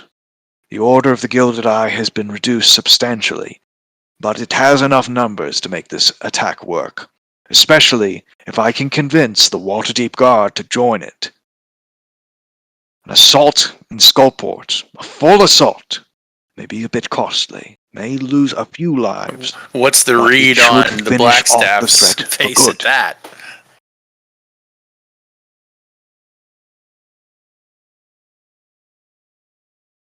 Not appreciative. You She is very almost So angry Xanth looks expression from at that, her and though she then is back very to much trying to hide it. Open Lord and says, "Believe a direct conflict the best course of action? Or is it possible that..." I believe that it is the only course of action left. We have spent too long simply beating around the bush, trying to resolve the conflict through subtlety. That has not worked. Clearly will not work. Our hesitation, my hesitation, has led to Raynar's death, I see. and I will not allow it to continue.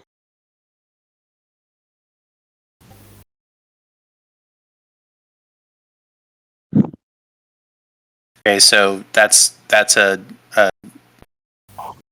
telepathic.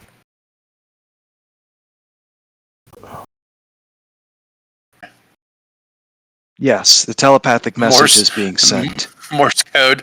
as Call through his telepathy SOS. allows. Yes, it allows you to communicate, as Valeria Oh, man. says, through that telepathy. Yeah, trying to reach through Catal to say that the Open Lord is probably just far too gone. I am gonna broadcast it to like everyone in our group. But Fair obviously all not you hear him. back from Yeah. me is The Open Lord. this is a horrid plan and a horrid approach. I know the pain of forced conflict. The scars burn on me every morning and every day. This is my mission. I must save these people who are about to be burned for just being who they are. At Xanth would bow again to the Open Lord and say, "Understand your position. I will not stand in your way. You understand, I'm sure, my position and my affiliation doesn't allow me to take in this situation."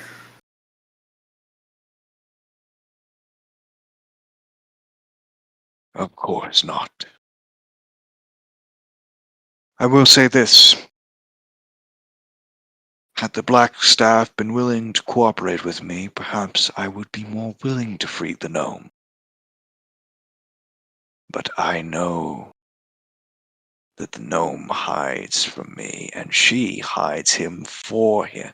She hides him from me. The gnome has secrets that it doesn't want to reveal. Secrets the Black Staff is willing Is to Javin keep talking? away from me and my order. Alt said me and the my Galt. order. Interesting.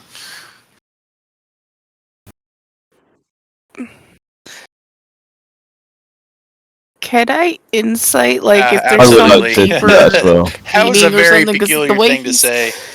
Absolutely. That was just an 8. Yes. Trash. Yes, by all means. Go for it. Ugh. Mine was only a 7. I'm distracted.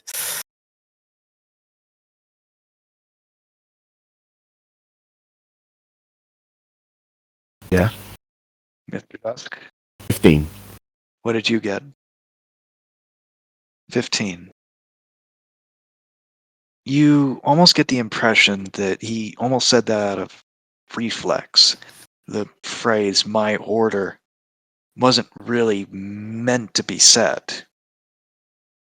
And you aren't even sure if it's necessarily referring to the Order of the Gilded Eye or his order in a literal, like his rule, so to speak. Okay.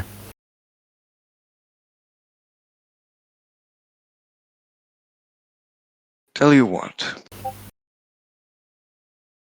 If the Order of the Gilded Eye's paladins are allowed to speak to Lord Umbren in private, perhaps in an anti-magic field, I would be willing, if the interrogation proves he has committed no wrong, to let him free. Xanth would, since we've got this telepathic thing going, Xanth would tell Blackstaff, since he can communicate with her telepathically, that is not going to happen. Yep.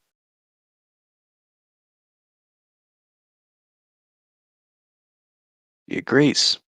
It's not. Xanth doesn't actually speak anything when he says that. He just kind of, because it's talking to her, not him, so.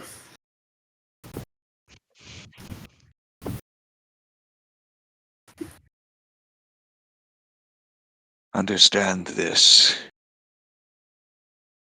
I know one of you, at least, if not all of you,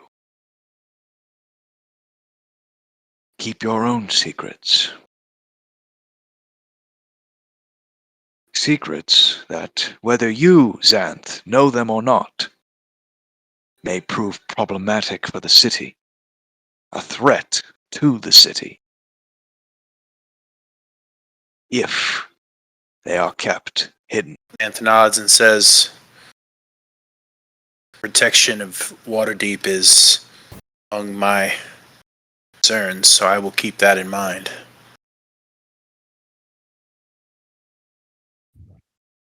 As you know, I have love for your son, and I respect you as well. And I hope that this, however this situation is out,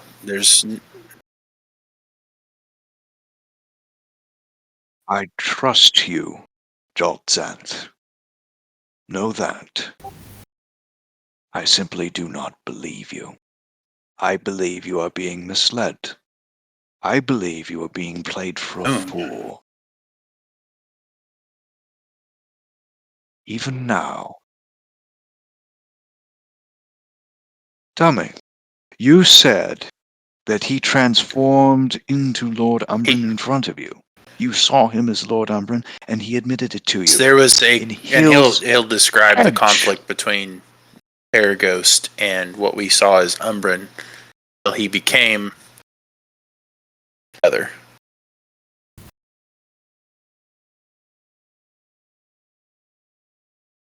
Why would he have gone into it, appearing to be Lord Umbren, if he did not still have the means to properly I transform believe it was into a him? spell, and once he lost Why his would he risk concentration, that? he had to let spell up because a conflict was about to happen.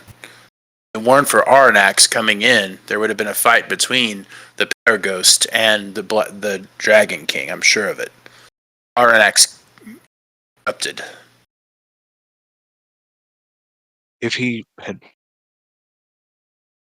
had met with this Paraghost, or with you, surely he knew a fight was on the horizon. Surely he Speak to that. I expected don't know to why go he into was a there. fight that He would was break his asking concentration. for the rest of my group.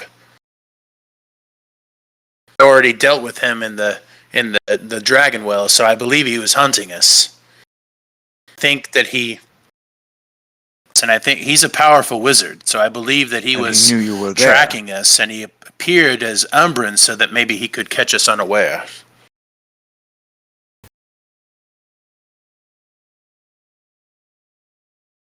As well as the mayor of Hill's Edge, a friend of Umbren, and so perhaps he was intending to use that leverage as well.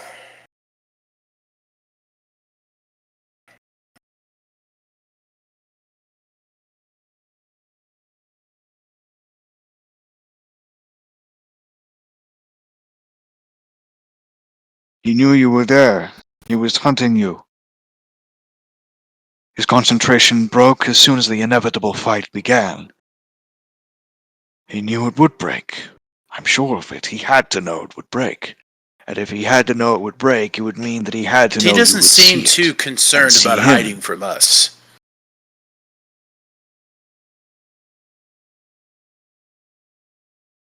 No.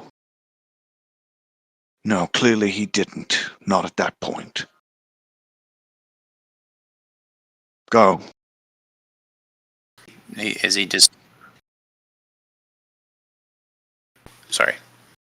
Clearly, there is much to think of. Know this.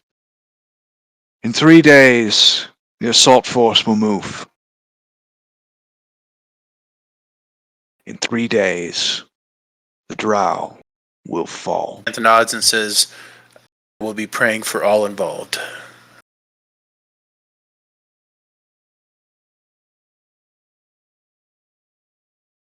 I'm sure you will.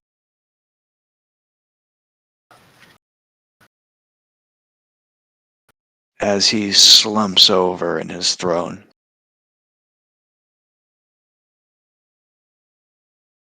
the guards lead you out. That was interesting.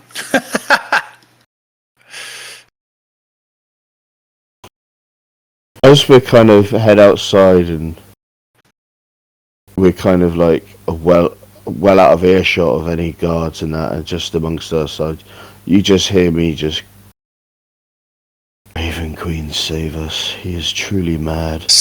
Let's not discuss this here. Let's head back to the House of Wonder. Your desk with us.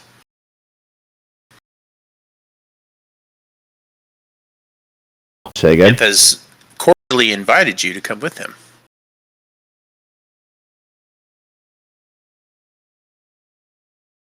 We need to pray on this. We need to seek guidance from the Queen. The party finally returns to Waterdeep, or finally returns to the House of Wonder. Entering through the main entranceway. The priests are mostly there. The acolytes are mostly there. Guards, almost none of them are left. Though you do notice one of the priests, specifically Yes. Eris, You can ask about the him. head priest of Bahamut in the temple, approaches the party. And he says, you're back. Wonderful. For the record, a letter has arrived for Miss Valeria. Apparently, her eyes only. Alright. Valeria will take it. Skulking in a corner. Go off to the corner to go read it. Good. It's what she does best. I imagine that Xanth would probably lead the group to his chambers or wherever he's been staying, so they have some privacy to discuss. Ariel, I'm sure will come along after she's Absolutely. finished reading her letter. Once we get in there, Mr. Dusk can speak freely. Yep. Xanth just didn't want him saying anything while we were out there. Look at Mr. Dusk and That is fair. This course of action. Let me just make sure I'm getting the point in the map right. That's the only thing I'm trying to make sure I'm. This course of action. Oh. I have been where this course of action leads. It is not.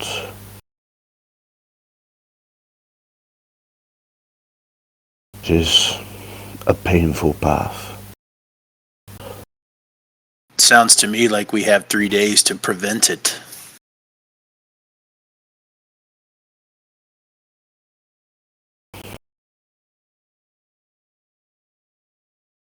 Yes. But we have Much to is be clear. careful. That man has truly gone mad. Now that I have spoken to him, I believe you are right. He's looking for reasons around every corner and not listening to reason itself. Grief has changed who he is. He's no longer the man you once knew. His deepest, darkest desires have come to fruition. Fortunately, he already Come had a forward. proclivity for hatred for the drow, but this has only cooled that rage.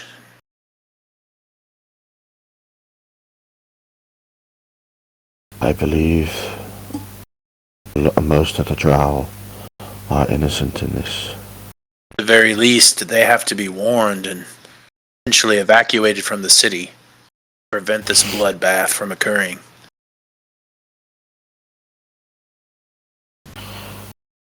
Problem you have, Xanth, is that now we know that the attack is coming. If we warn them and they're not there in 3 days, then you will be seen as someone who has warned the drow of this.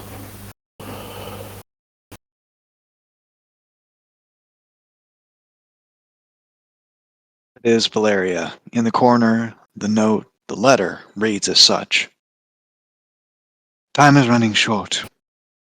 If you get this, meet me in the Warm Bed Inn, or Warm Beds Inn. You know what phrase to say. Signed, J.L.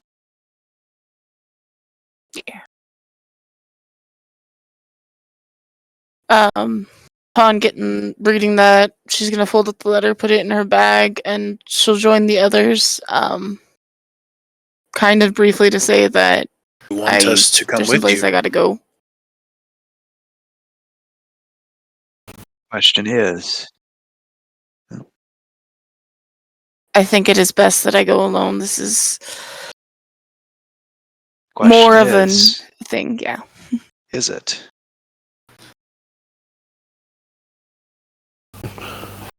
Going by yourself. Something you could potentially be Things in in this danger. city are not as they once were. Things are chaotic. Going by yourself would be a poor choice of action.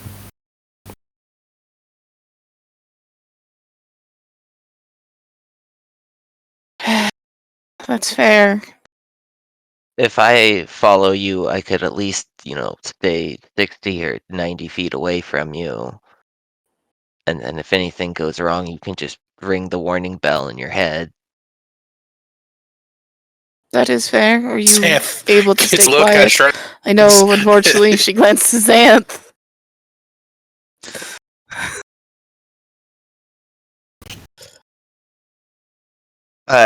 Catal shifts the coloration of his scales, or his carapace rather, and takes on that of the landscape around him. Feel like I can be proficient when I need to be. That is fair. Perhaps, maybe, I will go ahead, you stay close to me, and then the others stay far back that they still have a connection to you, perhaps? Does this person know that we are now? I look. Who is aligned with you now? Because as far as he could know, or she could know, that we are complete strangers.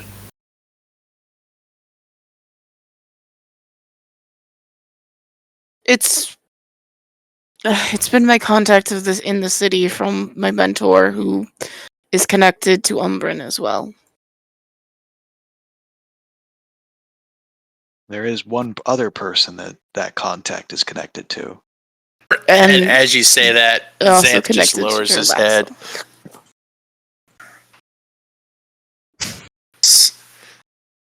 This has to be handled just so. One misstep and we can find ourselves in the middle of this thing. That's not a place we want to be. I feel we are already in the middle of it, Xanth. Look at it. We have Miss Valeria, who is connected to both sides of it. You, who is connected to Neverember. Me, who is trying to help the drow. I don't wish to see blood from the drow shed either. It's clear that Galt suspects you, Valeria. That's who he was referring to, I am sure. Other than that, he probably knows your association with Jarlaxle. At this point, he seems as a mortal enemy. Probably being watched. I think it would be safe to say at this point that you are. Yeah. Just have to be very careful.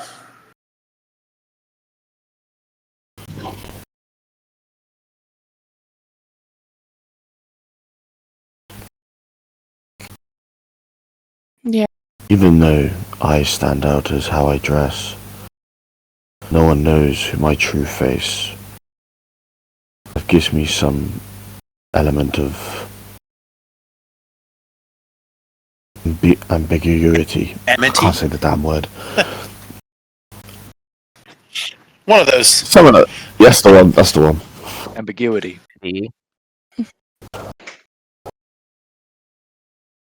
So.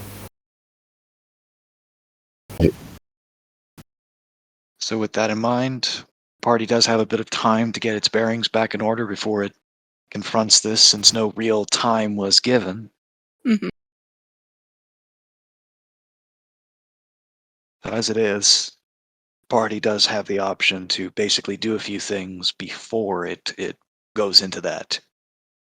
You know, if there's people they want to talk to, or you know, things they want to investigate, or well, I people they mean, want to follow. It seems like this seems like this is something they need to follow up with in connection to everything else that's going on. It's just a matter of how. Does she go alone? Does she go with Katal and everybody else stay out of it? Right.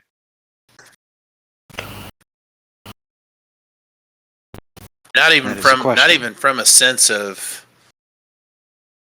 oh, probably better discussion to be had in character. Area has to be your decision.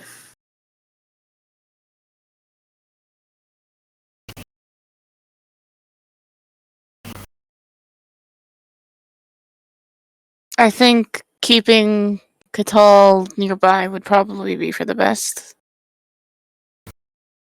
I think if anything goes wrong, I'll prioritize getting the rest of the group, but I think if we are going to keep this as low profile, thank you, as possible, where is then the we should go location just the two of in us. regards to in relation Fair to where enough. we're at now? Indeed.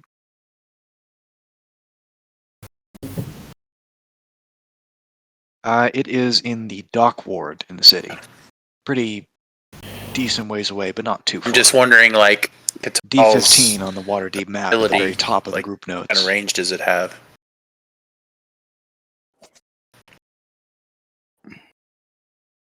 I mean, there is one problem with keeping a low profile and bringing Catal. Those two things kind of contradict each Yeah, other. at least with me, They don't see their face. With yeah. Catal, they see a bug person. That's Like the open lord once with the difficult to bug. ignore. Fair enough.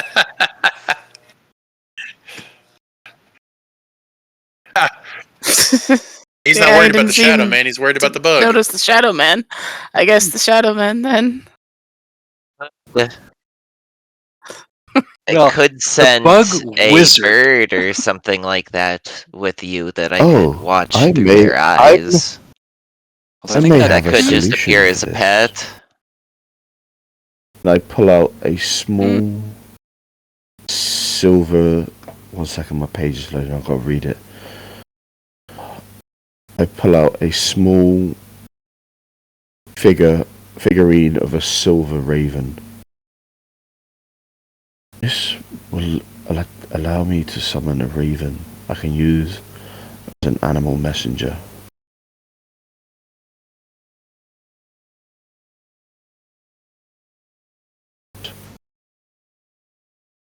And you could get a message back Yes. to the rest of the party, I guess.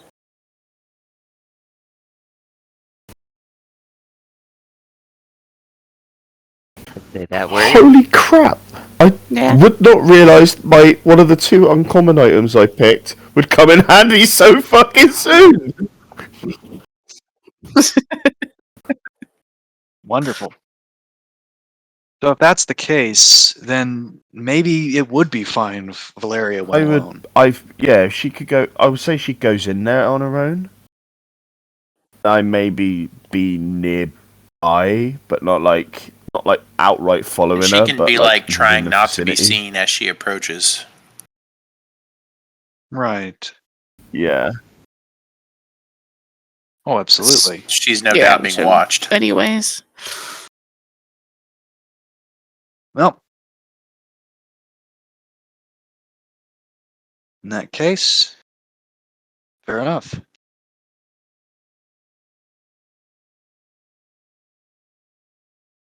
In that case, that's pretty That was much the end of intense. the session.